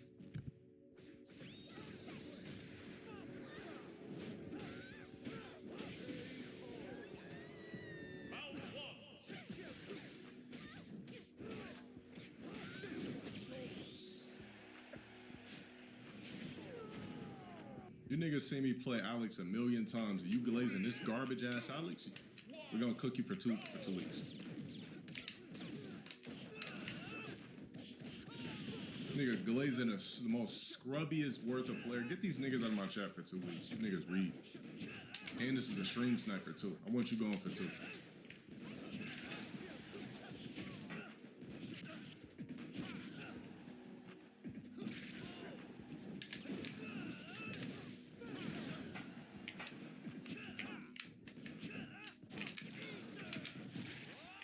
Nigga just rapid fire jabbing at you.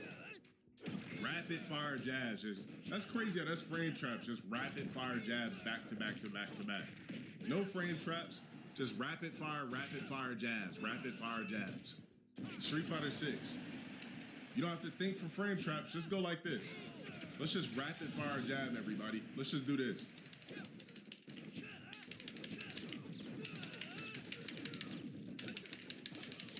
Yeah, that's skill. Let's put niggas in the corner and let's just rapid fire jab because Capcom allows everybody to rapid fire jab. Yeah, that's the crazy thing. The shit really works. You can't do nothing about it. Niggas just mash rapid fire jabs in your face. Another sniper too, by the way.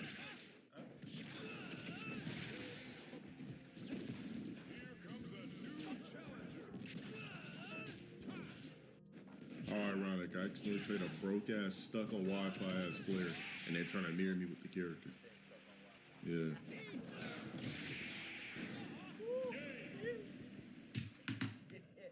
Yeah, she's a very weak character. Like, I don't really know what to do with her. I'm gonna be honest. I don't really know what to do with her in neutral, and seems like nothing works. You can't rage quit in this game, or otherwise I'd just exit and get the next match started. Shimmy people and stand heavy, look for counter punish. Look what I got to do compared to what a sloppy ass Cammy has to do. This character is not going to be good in tournament. Probably better I play lobbies anyway. Everybody I play in ranked is going to be sloppy bum-ass scrubs mashing all over the place. Bro, this matchup is going to be horrible. I'm like guaranteed to lose. And it's a sniper.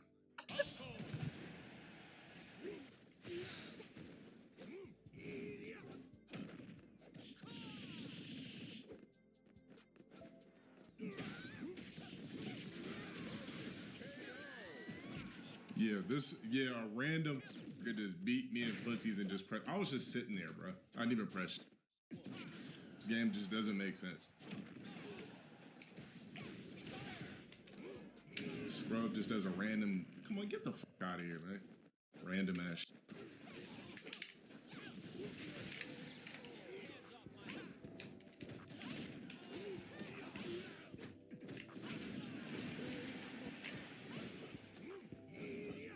Just fuck it, I'll just do a random command grab.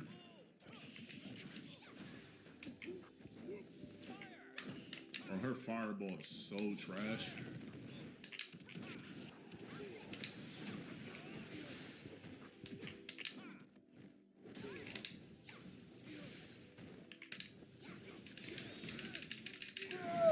God, hit a super.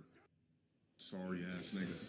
You could literally just drive Russian neutral past it. Like that sucks. That looked like he just pressed one button. Oh, it was just one button.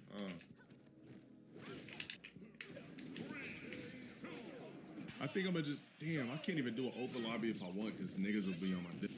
You already know what's gonna happen when I do it. They're gonna type corny shit in the chat, blah, blah, blah, start typing all this dumb shit. I said, you niggas would be better than these trash players, so that is a fact. Can't think in a rank because it's just, the players I'm playing against are just straight up reads. So it's like, what's the point?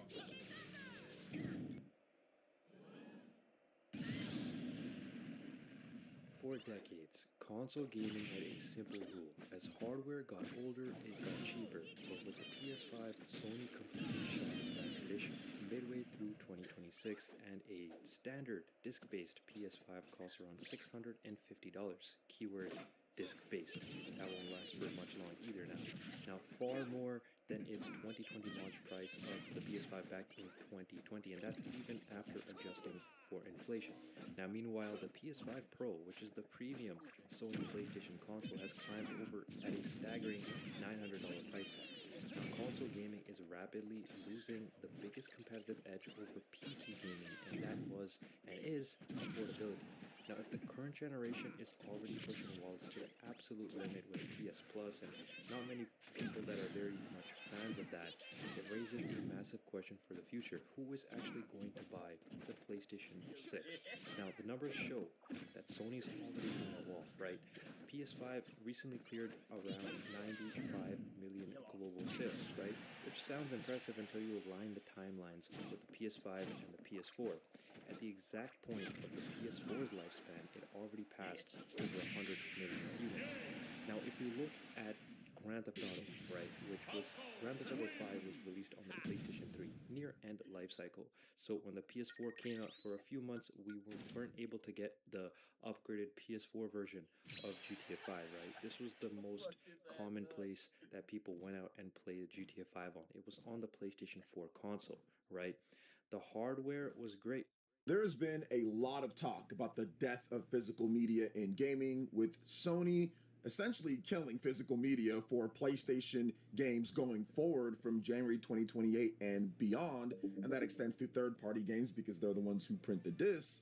You also have Microsoft with Game Pass, that's all digital, a rental service, and then they tried to just flat out destroy physical games when it comes to used games, more like it, when it comes to the original Xbox One reveal, and even to a degree here with the game key cards, getting rid of having the data on the actual card. Now, Nintendo still has their own physical games that they do, and most of their games are, and third-party developers are realizing that, yeah, you know what, maybe we'll take a little bit less, or a lot bit less, when it comes to the sale of a physical card.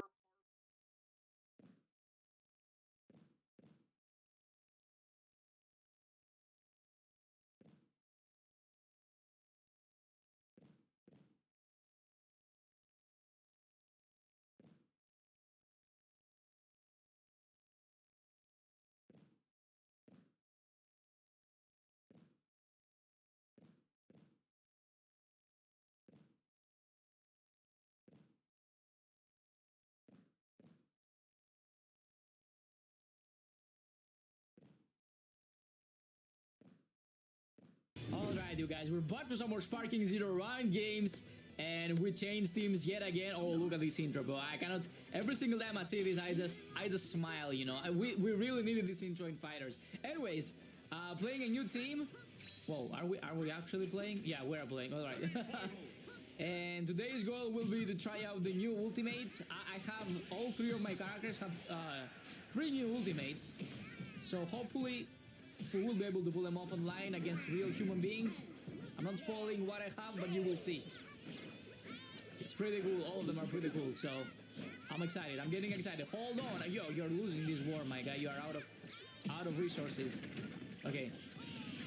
Oh, straight up into Super Saiyajin 2, and he's running this stage as well. This motherfucker laughing. But I'm Goku from Super, but I don't even need the Super Saiyan form. My base form is Toronga. Ah, shit. Oh, I got the power though, and I boosted as well. Oh, you're gonna lose this, and then you're gonna eat. You're gonna eat this ultimate. Oh no! What is bro doing? Something flying, and hit him with it. Let's go! Look at what they put in the game. The dramatic finish. And that's a little bit overkill for my son. That's a little bit too much for a little child. Damn, somebody call the child services, dog. He's dead. Oh my god. That was pretty sick though. The pose, everything was really nice. Okay, let's kick it up a notch, I guess. Hold on, I'm still waiting for Super Saiyan Blue. I think I won this clash. Hopefully. Yup. Kamehameha! Ooh, he ate that. Okay, oh wow, I'm charging up very slowly because of the debuff. I just realized it was like I was underwater. No, you don't get to do that. You do not get to do that. I won't let you. Okay. Wait. Shoot, sidestep. I didn't. Okay, let's go. Super Saiyajin Voodoo. Another golden transformation. The animation is top notch. Okay. Oh, you know there's gonna be so much damage. Wait, I dropped it? Oh, damn, what is that step? Okay.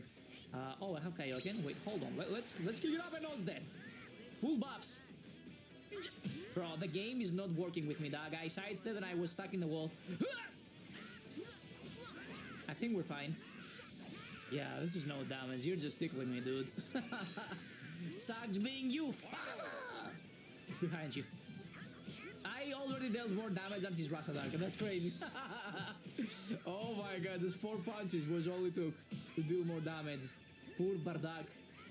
Where is bro going? Where are you going? He was running away like a filthy fly, like a mosquito, drawn into the flame. He got burned.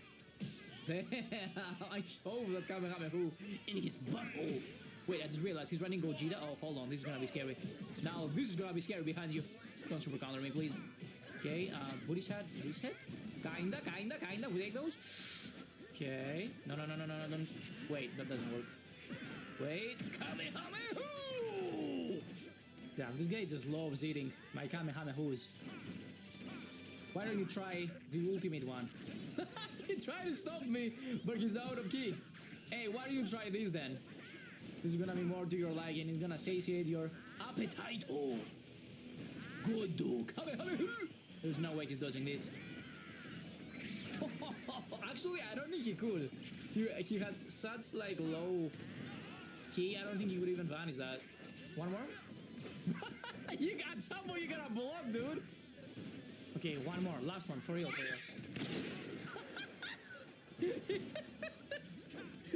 Literally like a fly drawn into the flame. Bro just walked into it. What is bro doing? There's no way he's rematching, but that was really funny. GG's. Yeah, the previous guy immediately, like frame 1 left the game. I think he just uninstalled, honestly. He must have been so pissed. I think he ate like what, 3, 4 Kamehamehas, including my ultimate. Oh shoot. Oh, okay, hold on. Oh, you got some GD Gokus in your... Yo, you got some Sparking Zero gameplay in your super counters, dog. Hold on. You know your stuff, eh? Oh my god, he's going crazy. Wait. Okay. This guy go it or what? He blocked correctly, super counter everything. Step into the sea. Go underwater. Okay, how is he blocking every single time correctly? He's winning every single RNP. RPS, I mean. Oh, shit. Oh, can I fans, please? Agal. Vegeta. Super Saiyan 4 Vegeta. Wait, don't you have the DLC? He's trying to go for fusion, I think. Okay, let's kick it out. We need blue. He's an 8 BP character, so now we're the same. Let's even the field. Whoa. He's going, bro, this guy is foaming, dude. This guy is definitely foaming. Come super counter me, please. Okay, step on him. Nice damage. He's out of key now, have to go in. Nice. Damn. Sure. Okay. I'll take it. Step on him. Nice one. Oh, got him. No way. How are you super countering so fast? Stop. Oh no. Damn. Oh my god, this motherfucker has to stop pressing buttons, dude. Oh shit. Oh, Popovich. We meet again. My arch nemesis. Whoop. Popovich. How are you blocking correctly? Go play the goddamn lotto, bro. You won every single RPS.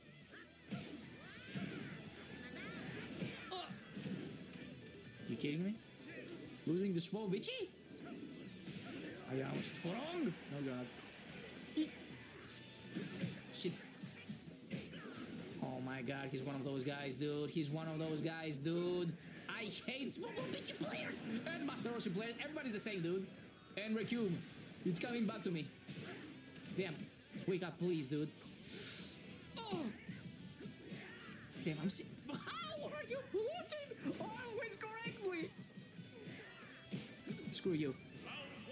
Bruh, I'm dealing shit damage. This guy is a goddamn tank. Oh my god.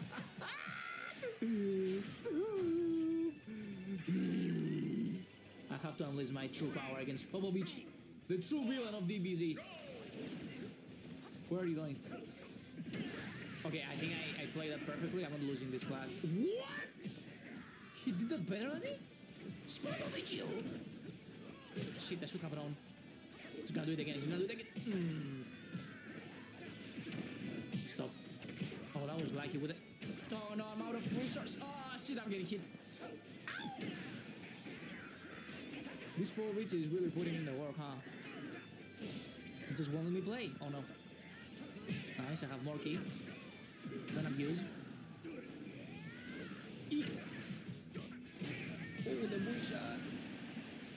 I'm really starting to hate this stage, even though like it looks beautiful, but it is mostly covered by sea, and if you fall, you know what happened at your key, right? Oh shit. Wait, I think I'm dodging. Sidestep into dodge. Oh! Boost! You boosted monkey! I don't care! Boost that shit, make it overkill. Boost that shit, you boosted monkey! It's over. Who's left? Kick it up a notch again. Bro! You can do. Okay. No. Super Saiyan 4 Gogeta for you. Baby girl. Don't do that! Don't touch me with your filthy small hand! I know it's filthy. I know it's filthy right hands. I don't know how he's doing this, dude. I don't know. He's blocked correctly every single time. 100% success rate. Motherfucker is running scripts. Okay, die. Thank you. Who's left? Oh, of course. How could I forget? The one and only. Spopovicio. Oops. Just wanted to finish him with a final clash. Can I do it now? I think you are recovering. Yep. I made this motherfucker explode! That was nice. Okay, I will be more ready now. I know this guy is foaming at the mouth. So I'm just gonna be a little bit more patient with my block strings and also change up the way I'm attacking him. This time he didn't block. Finally, dude. I'm finally getting some chombos. Holy. Oh, damn. Oh, perfect dodge. Beautiful stuff. Okay. Oh, you're out of key, my guy. Damn! That's not easy to vanish. Nice. No, I wasn't fast. Okay, one more time. How is he vanishing everything? Oh, he's out. Filthy rat out. We can breathe.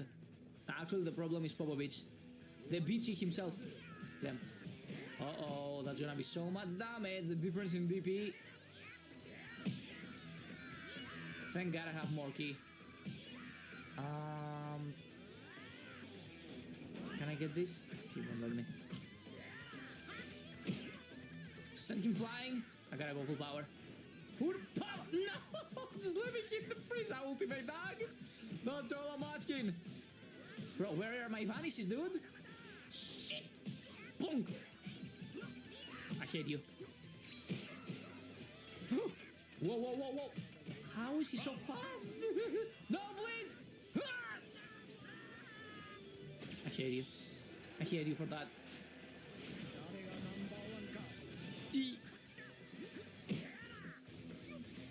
Bitch. Oh no. Yo! Nice. I got the key advantage. I just don't have the transformation advantage. I need to stall a little bit. Oh my god, look at the damage difference, dog. 8 hits, 9k almost damage. I need to transform, but I don't have time. I need to send him flying first. We'll do this like... Yes! Stop, dude. You and your super counters. Okay. Okay.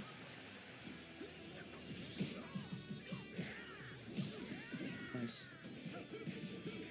Okay, I think I have time now to actually transform, and he's got Spolovich, so the difference now is gonna be in our favor. Spolovich is about to get blown into smithereens.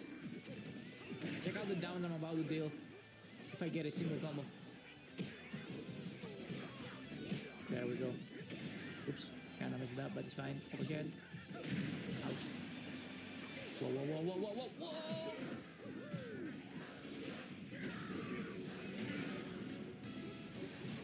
Oh, you're getting sandwiched in the corals, dog. Go find Mr. Krabs. Ah. Where are you going, you filth? Don't touch me! Final flash! Damn, he died again from a final flash. The previous guy died from Kamehamehas. This guy is just dying to final flashes. You'll love to see it. Uh-oh. Super Saiyan 4 Gogeta. This is not gonna be pretty, dude. This ain't gonna be pretty. Bonk. Damn, I'm doing no damage. All of that for not even a single bar of health. Uh-oh. Oh no, oh no, oh no, oh no. Nice. Bro, my health bar is gone, by the way. The motherfucker didn't even finish the combo and I lost all of my health. The difference in DP. Ooh, ooh, oh, please. No, it's painful. It's painful, it's painful, it's painful. How am I supposed to pull off the new ultimates, dog? These motherfuckers are sweating out here. You playing Gogeta? Damn. Dad, can I get a super counter, please? Can I get a super counter, please? Can I get a super counter, please? Can I get a super counter, please? There's no way. There is no way. I need to power up, but I don't have time. He's so fast. Dude! I think I got hit! Bro, he's destroying my characters, dude. He's absolutely obliterating my characters. That's too much How do I stop this pressure, dude? I need super counters! They don't work. Okay. Wait, when did he use Wild Sense? No. What can I do against this fast heavy attack? I cannot dodge, I cannot block, I cannot... Damn, I'm just left with Gohan now. This is the first time I'm forced to use him. Okay. Dag, I'm dealing no damage! haven't powered up yet. He won't let me. I feel just like Naruto from the final Sasuke versus Naruto fight, where Sasuke wouldn't let Naruto use the Kage Bunshin. That's what is going on right now. Bro won't let me transform even once. He's playing fun. Okay, I'm finally dealing damage. Holy shit, dude. It's not over yet. Kinda cooking now. Is this the last character? Or he's got more? I don't remember the DP cost. I believe Gogeta is a 10. Is this a 2? We can get 3 more. I mean, 1 character more with 3. Maybe he's got another Spobobichi or something like that. I won't be able to handle it, dude. If there's another Spobobichi, I won't be able to handle it. Or a Requiem, maybe. Ouch. Oh god. Oh god. Please, God, let me get a super counter, dog! I cannot get the super counter for the life of me. Grab. Die! You gotta be shitting me. How do you dodge that? That was... Oh my goodness. No, please die. Okay. Double, I think. I just need to transform to even the field just a little bit. It's not his last character, dude. Oh no, I messed up. Oh, I'm getting destroyed. I have more key. Oh, wait, I won. It's great. Lag spike. No. What? No. How? Immediate super counter? I hate you. Boom. Don't super counter me, please. What a vanish! What a vanish! And he still had yet another character. This is gonna be a tough one. Okay, take two. Oh my god, how do I beat this guy? What a menace! Why did I let him power up? That's not in my favor, actually. Oh no, he's looping me, dude. That's the infinite loop. Well, hold on, called infinite. He's not running androids, but still. Finally got a super counter, but this motherfucker got 2 of my health bars, dude. Oh my god, this is no time to keep messing my punishes! Bonk. Bonk. I guess Super Saiyan God will do. This is the best I can do right now. No blue, unfortunately, but we're closer to DP now, so we should be doing some more damage. Oh shit. I hate this. Not the booty shot. Never mind, I didn't even get a chance to play. How do you stop a Gogeta 4 with these characters? Damn! Bro, I cannot get the super counter for the life of me, dog! I'm just dying from a 1 combo! 1 combo, 2 my helpers! I cannot play the game.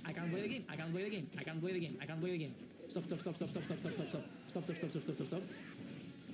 Why can I not sidestep? Oh my god! This is pissing me off. It's starting to piss me off, dude. I don't know what to do.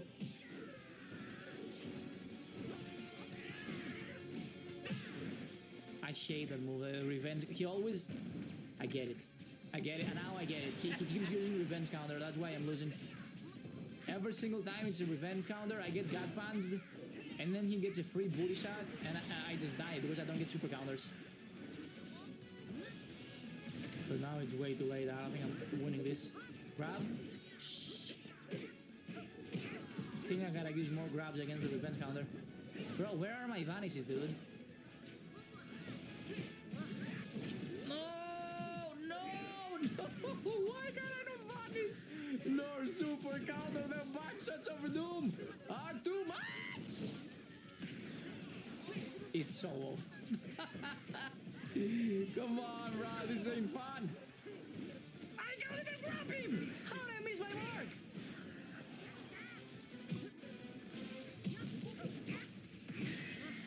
This motherfucker thinks he's so slick with Gogeta 4. I swear to God, I'm gonna cook his ass now. Now I know, I figured out his gimmick.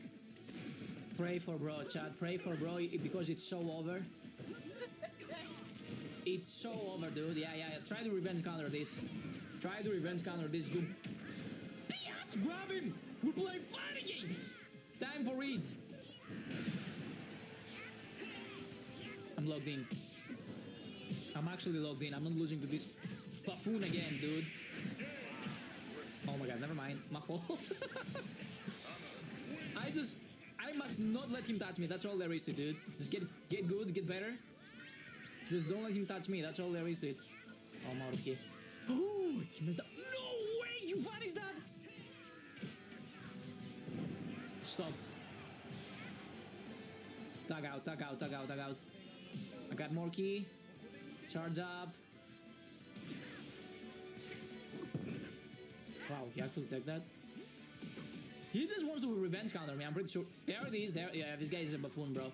He's just doing that. I figured out your shit. Not losing again. No? So you flying? Ouch! Woo! Does that? No more revenge countering, you bitch! He keeps doing it! I meant to go for a heavy attack. I messed up! This is what it goes to make mistakes against Gogeta 4. Yeah, keep doing that, keep doing that. You monkey! You busted monkey! You pissed me off! Your gimmick has been found out.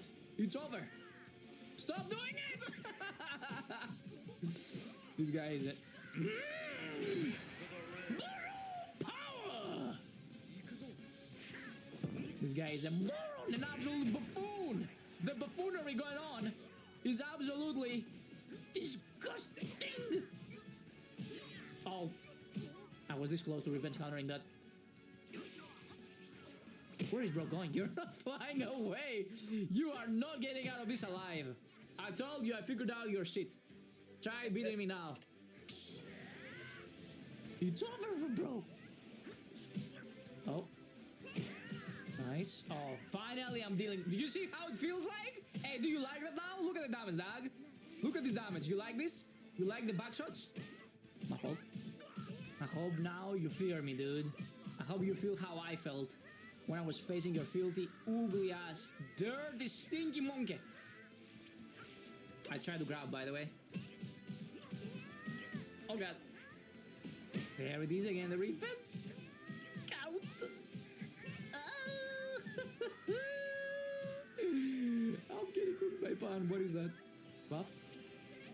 Oh god, please let me play the game. No! Tag out, please. Get shit on, kid! And tag out. Yeah, go on, sure. I'm gonna kick the crap out of my daughter. It's time to reprimand here. He's playing! This motherfucker deserves no mercy. Oh my god. He's also playing Spobis, dude. Everything for the win, I see. Ah, shit. My fault. Damn. Oh, he's doing the unblockable shit. Yeah, keep revenge countering. Let's see how that works out for you. Let's make this shit canon, dog. Let's make this shit canon. I'm gonna go super, Great Saiyan, man. Just for you! Ouch. You're out of resources now. Enough with your filthy revenge counters. Let's go. Great Saiyan! Just for your stinky ass, dude. Just to send a message. Yeah, keep doing that. It's gonna work. Believe. I wanna grab him so badly. Ouch. Shit. How do I dodge it again? Oh, I have to super counter. It's really tough. Yeah, keep revenge countering. It's gonna work for you, baby girl. Shit. Come on, I sidestep. Ouch. Ouch. Oh my god. Revenge counter? Of course. Of course you're gonna do that. Bonk! Who's left? Is it Pan? I'm gonna do all of my poses. Ooh, block correctly. Is that after Emo Strikes? Or just Wild Sense? I don't remember this guy is using everything in his arsenal, dude. I'm just gonna go for the grab, just to make sure it's not... Oh, wrong super. I thought that was a beam. Block high, nice. Oh, nice, nice. Youch. Uh-oh. Uh-oh. Nice. Wait, how? He motherfucker was mashing during my combo, dude. That tells you all you need to know about this guy. Mashing during my combo, like, oh my god, he's pissing me off. He's pissing me off. Another one, bro. The gimmicks, the cheese lord, the stinkiness, dude. Stop! How did I miss that? How did I miss? This guy's crazy. How are you dodging every single? Am I really about to lose again? No, you're not. I'm gonna grab. He wants to revenge counter me, I know. Okay. Ah! Ooh! I missed my grab. Thank God I had more resources. This motherfucker right here. Why was it so hard? It shouldn't be, dude. Freaking go, Vegeta. Oh my god, what a thorn to my side. Alright. Whatever, GG's.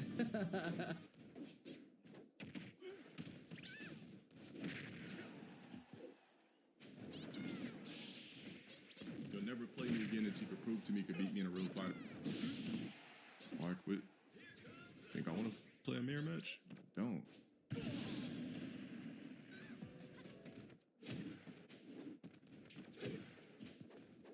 I was isolated. I stayed in the house all day like you do. I still stay in the house most of the time versus being outside. Don't get it twisted, you know what I'm saying? But I was staying in the house most of the time. I was just yearning for friendships. I was yearning for it, but I never really got to get into good friendships with people. It's like nobody don't like us as chosen ones. Nobody like me. Okay, folks, this is live, so I see your comments. Comment whatever you want, and I might read it. If you give me a super chat, I'm gonna read it. Okay, I'm gonna read it. Trust and believe, I'm gonna read your super chat above everybody else's comment. Okay, but like nobody likes us as chosen ones. Don't nobody like us, and after a while, you get to a point to where you just stop trying. You know what I mean? You stop going out. You stop trying to be a part of the crowd.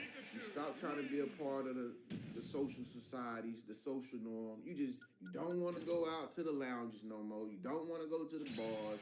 You don't want to even take down girls' numbers no more, guys. Like, I was that way when I was in the States. I got to a point, I just said, man, F it. Not nobody like me. I'm like, and it's not our looks. It's not that we super attractive, or it's not that if you're a girl, like it ain't like you got this Coke bottle shape and this flat 90210 Baywatch, you know, and beach girl stomach. You ain't even, you know what I'm saying? You ain't even all the way fly like that. But for some strange reason, as a chosen one, it's like they still don't like you. They don't want to be connected with you. They don't want to be your friend or nothing, right? Am I right or am I wrong? Comment below yes if I'm telling the truth.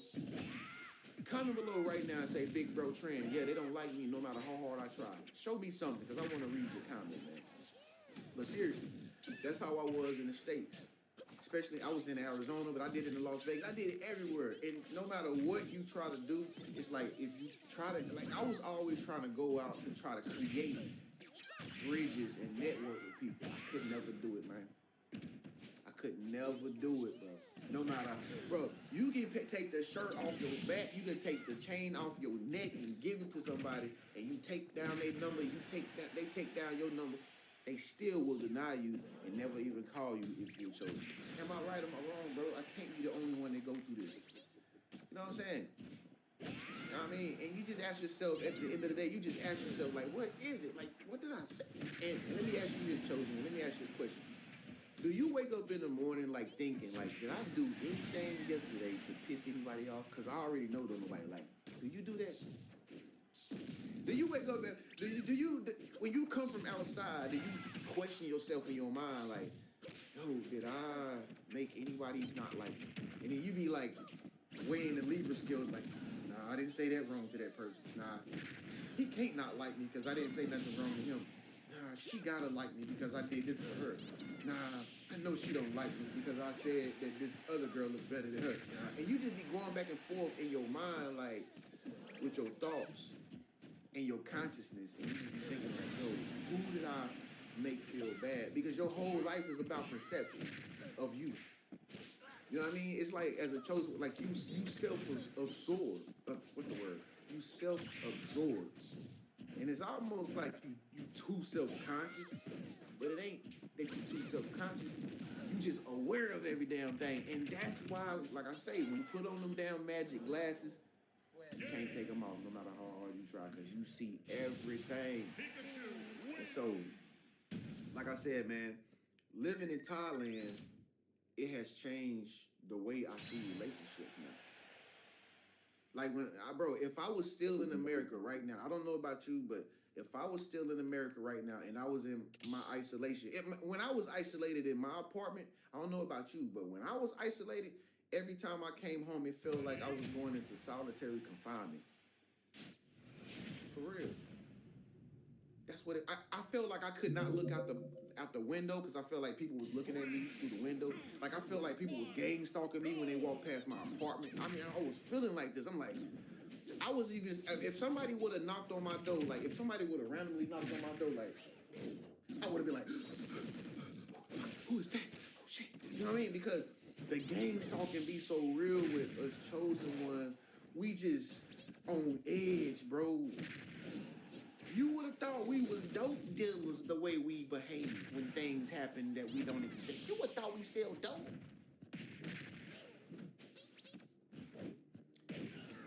You would have thought we was selling the crack. You would have thought we was selling crack. We be that ready. For real, bro. And you be having to sit around and think to yourself like, I can't. They can't not like me. I don't sell no crack. You know, I do feel like a plug, though. I am a plug, though. Nah, he can't be mad at me. He can't. No. He threatened me, but he ain't threatening me because he want to hurt me. I don't sell dope. So, what he gonna do? Ride me? God, you know I ain't never sold no drugs. You know I ain't never did nothing to nobody. So what they mad at me for? I know, exactly. They ain't mad at me for no reason. They just hating on me. I'm a good person. I don't got no criminal record or nothing. Yes, I'm your consciousness. Yeah, you're right. It's just me. It's just in your head. Man, I need to give me some of that TransGenius calm ease elixir, man. When next time he say something about it, I'm getting it, man, because I need to calm these thoughts down, man. I am your consciousness. Man, make sure y'all get some of that calm ease elixir, man. It'll relax you, man, for real. I be taking it. I be high off life, man. You don't need no green. You don't need to roll up, nothing like that. Get you some calm ease elixir. It'll relieve your anxiety. It'll relieve your depression, stress, all that stuff, y'all. Just make sure you click the link at the bottom of this comment section, man. At the very top, it say www.trendsupplements.com. Go there and get you some. Just get you a little bottle, man. Of them. This is legal, man. They ain't gonna think you own nothing. They ain't gonna think you taking medication. It's all vegan. 100% vegan, bro. No GMO. FDA, you know the rest. All right? Hey, y'all, this is a live feed, okay? So I can see y'all chats right now. This is live. Again, if you just caught me live and you late, make sure you turn on that bell notification that's beside the subscribe button below this video. And you will get notified every time your Big Bro Trend go live, so you don't miss the next one. Shouts out to Dark Empathetic Wolf. He gave me a super chat, y'all. I see him. See, when you give me a super chat like Dark Empathetic Wolf, he gave me $199. Thank you so much, bro. I love you, bro. He said, thanks for the live, Trend. Bro, thank you so much. I'm going to give him a heart. See, I saw him. I'm going to see you if you give me a super chat. And you can write anything you want. You can write any question in your Big Bro Trend. I'm going to answer it above everybody commenting here. Okay? Thank you so much, Dark. Thank you for that $199 donation to the channel. We appreciate that, bro. But anyway, y'all, living in Thailand has changed my perception on reality. I've been checking myself. I've been checking my relationship life. Y'all know our situation is chosen one. We don't got no family like that. You know what I mean? I'm a grown ass man. I don't be looking for nobody to help me or do nothing. I'm a grown ass man. I'm a real man. You feel me? I don't have nobody to do nothing for me. That's what a man's supposed to be like. If you're a man, you're supposed to be a warrior. You're supposed to be a provider. You're supposed to get it, bro. You're supposed to go get it. You don't need no help. Shouts out to Armanis. He gave me $500. How's it going? You are one of the best, nicest, friendliest human beings. I like you as a person. Pause. So don't worry, we need more people like you. You know what, bro? I like you too, bro. Thank you so much for your $500 donation. Armand Speak. We're gonna remember everybody who give us a super chat. I'm gonna remember your name. I'm gonna write it down on the paper when I get through, so I'll remember to hit you up later, bro. I need more people like you, man. But like I said, man, you know what I'm saying? Like, I didn't never think that family still existed when I was back at home, because none of my family members reached out to me, you know, want to check in on me. I can't remember the last time I did the family thing. You know what I mean? Relationships. I thought that men hated women and women hated men, because every time I would go out, I would run into the wrong women. You know what I mean? Every time I would hear stories from my friend guys, they would tell me stories about these bad, it's always bad stuff back in the States about men and women relationships. You know, there's so many single people walking around looking sad, looking frustrated, looking mad, just like I would. I got to a point, I made a whole channel. I don't know if y'all know this, but I had made a whole channel, a red pill channel. Basically, I was low-key bashing women. But it wasn't all women. I was just bashing the women that I was experiencing. You know what I'm saying? I had to delete that dang channel. Y'all know I deleted that channel because I was thinking about coming to Thailand, and I deleted that channel because I knew something was wrong with that. I'm like, I don't even feel right talking down on women. Like, but I was just so angry on the inside. My heart was just so cold, bro, that I made a whole channel talking down about women, bro. That was doing something to me spiritually. I had to stop it. Forgive me, ladies. Forgive me. Forgive me on that one, man. Shouts out to Amari. He gave me, boy, you a giving machine, boy. You an ATM machine, boy. I'm gonna need your, boy. You gonna give me the pin code so I can get it anytime? Just to confirm. I mean, maybe you didn't pay attention. It was not $500. It was only $5. Life is not worth, bro. It was $500, bro. It was. Now you just gave me $10,000. I think you pressing the wrong buttons in, dog. Thank you so much, man. Appreciate it. But seriously, man, I had a cold heart when I was back in the States, bro. I was growing so cold that I was willing to give up every goddamn thing I had acquired. I had accumulated all my material possessions that they said would make you happy. None of that shit never made me happy. Having a new fast car, that shit didn't make me happy. That ain't that bad. Having a new 2025 Kia, do everything for you. Heated seats, heated steering wheel, do all kind of special gadget shit. That didn't make me happy. Having me a $5,000 condo at the top of the roof with flower garden on my balcony, that didn't make me happy. Having my own place in a nice white people neighborhood, thought it was gonna be like, you know what I mean, like Fresh Prince of Bel-Air, that didn't make me happy. And I had to give all that up because I was chasing one thing: peace, happiness, and freedom. And so I came to Thailand to test my thoughts. You know what I mean? I tested my thoughts. I'm like, yo, if I see these people over here happy as hell, I'm gonna go see if they happy. God darn it, I came. It was right. I was right. Bro, it ain't the whole world, bro. Yeah, the whole world in a situation, but the location is totally different. You know, we all in the same globe and under the firmament. But at the same time, bro, the location does matter. So sometimes you might just need to switch the location just to get a little whiff of freedom, peace, and happiness. Okay, that's what I did. And now, look, I don't got nothing that I used to own but my damn name. In the same air that I breathe, you breathe. And I got that same air that I'm breathing, that you breathe. Nothing but that. Happiness come within. Shout out to Dark Empath. He the #1 super chat on the channel right now, boy. I'm gonna give you a reward after this. You're gonna get a Grammy, man. Thank you so much. And that's all I got. And listen, I'm more happier than I have ever been in my life, and I don't have no material shit. I don't own nothing, bro. And that's all you need, bro, in life, bro. It ain't about what you got. It's about how you feel with what you got. The problem with most people is they not happy. Because, you know, listen, you might not be happy right now. Listen, You might be isolated and by yourself right now. Get this video a thumbs up if you by yourself right now. I just want to know who by themselves right now. I'll wait. Just hit the thumbs up button. I'll wait until you hit it. Because I can't be the only one that's by myself. Okay?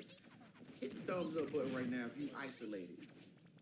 Comment below how long you've been by yourself. Okay? If you single right now, just comment below. I'm single. I want to know who's single. Okay? Also, if you don't got no family members to support you, comment below and say, bro, I don't got nobody to support me. But if you by yourself right now, just get this video a thumbs up. I want to know if I'm not tripping. Because I can't be tripping. Okay. I see, shouts out to Journey, an exclusive member on the channel. Thank you so much, Journey, for being an exclusive member. You're not no regular person. You're an exclusive member, Journey 19. Shouts out to you. He said for years. Yes, I am, bro. Okay. Okay. Journey, the exclusive member, she says she's single. Okay, boo, listen. Is you a girl or boy? I don't know. I can't really see a profile picture that good, but I'm assuming you might be a guy based on what I'm seeing. Bro, listen. Just keep listening. I'm going to tell you some stuff. I'm gonna tell you. Single, no family. Single, no one and no friends. Give this video a thumbs up right now if you by yourself and you're single.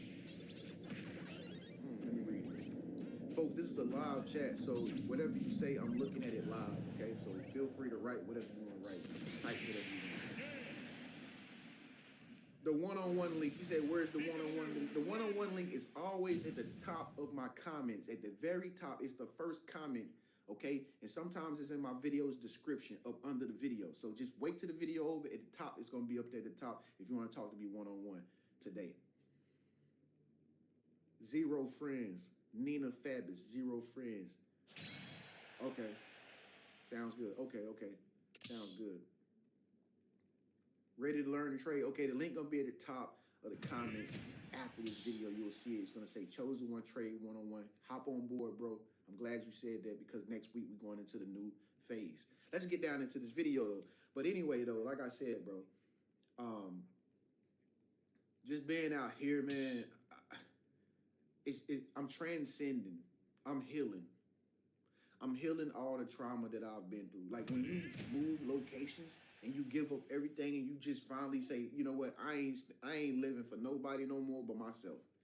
When you get sick and tired of being sick and tired of being sick and tired of being depressed and being left out and not being congratulated and just being tolerated and you just not being admired as a man, you not being respected as a man for your masculinity, as a woman, men, people thinking that you just a man and you not no feminine divine. When you get tired of people treating you like that, bro, at some point you gonna purge, bro.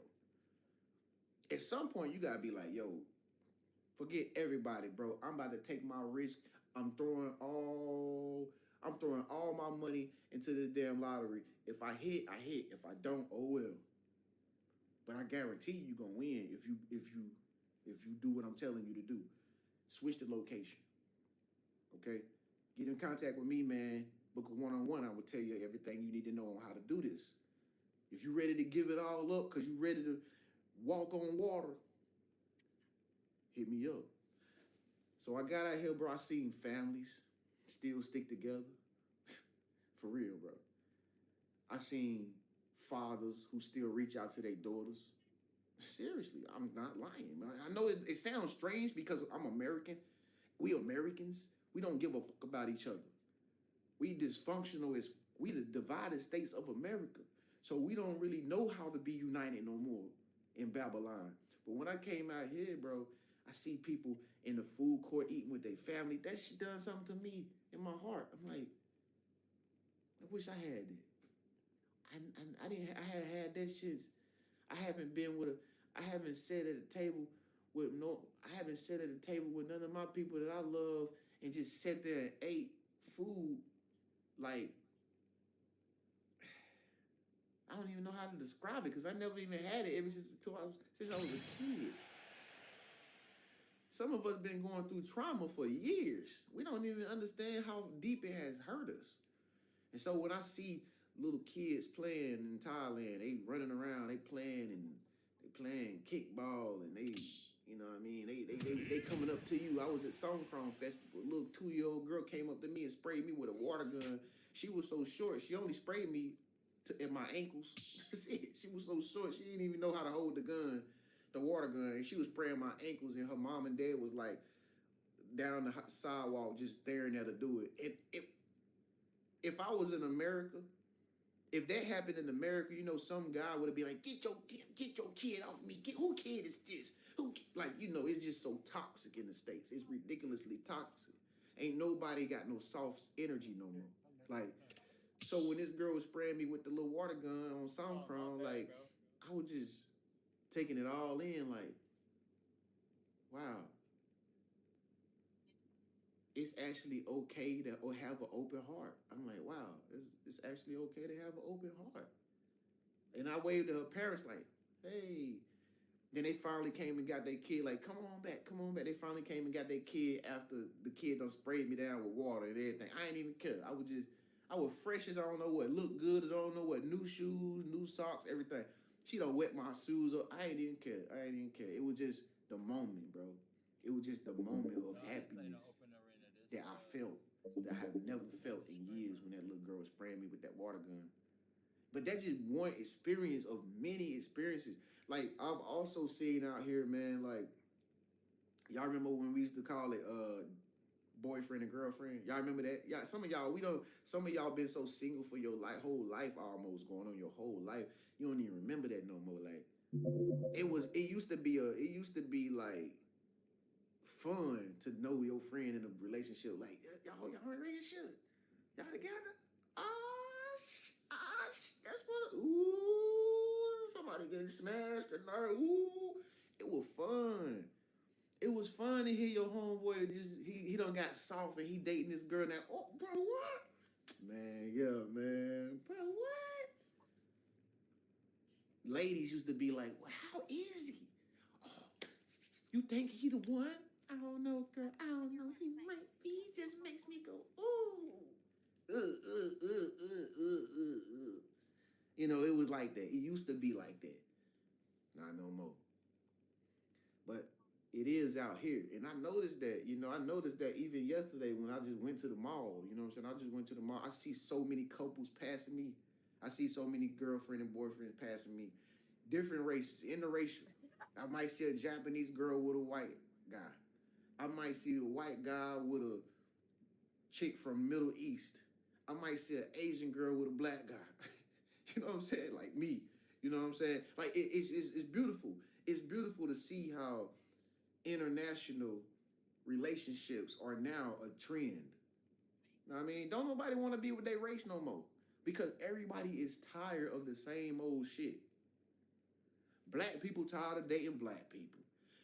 White people is tired of dating white people. I see more white men over here dating foreign women than any other culture. Indian guys ain't even dating the Indian women no more. They over here talking to Thailand girls. You know what I'm saying? Like, we living in a time right now, bro, the Great Awakening, bro. All this stuff, bro. Everybody is just want something different because everybody want a change, bro. People is tired of the same bull crap that ain't getting them nowhere. You know what I mean? And that's why, like I said, I came to Thailand. That's why I say I think totally different about relationships. And I was right. Just like you right, too. You right, too. It ain't you that's tripping. No, you tripping. You feeling some kind of way because, by the way, y'all, this is a live, yo. So if you comment, I can see y'all comments. Okay. So if you want to give me a super chat and you want me to read your comment, do a super chat and I will read your comment amongst everybody else. Okay. If you enjoy this super chat right now, get this video a thumbs up, man. Let's take it up to 100 likes. I would gladly appreciate it. Okay. Shouts out to Annabelle. She says, my husband is a gorgeous mixed breed. See what I'm saying? There you go. That's proof of the pudding right there. You know what I mean? We was taught to believe we have to stay in the quarters. We have to paint in the lines. We was taught and programmed to believe we have to be with somebody because of our skin colors, their skin colors. That's all racist. That's all racist stuff. We was bred as kids to be racist, basically, and we didn't even know we was bred to be racist. But the whole earth, bro, is like everybody basically in the same under the same damn firmament.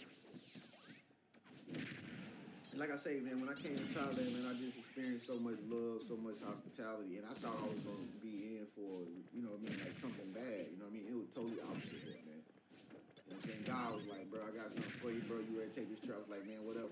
Like, I got something better for you, man. I say, okay, let's bet. If he said it, I'm gonna do it. If he allowed it to happen, I'm like, bet, let's do it. I ain't got that much money, but I'm gonna do it. Came over here, it was better than I thought it was.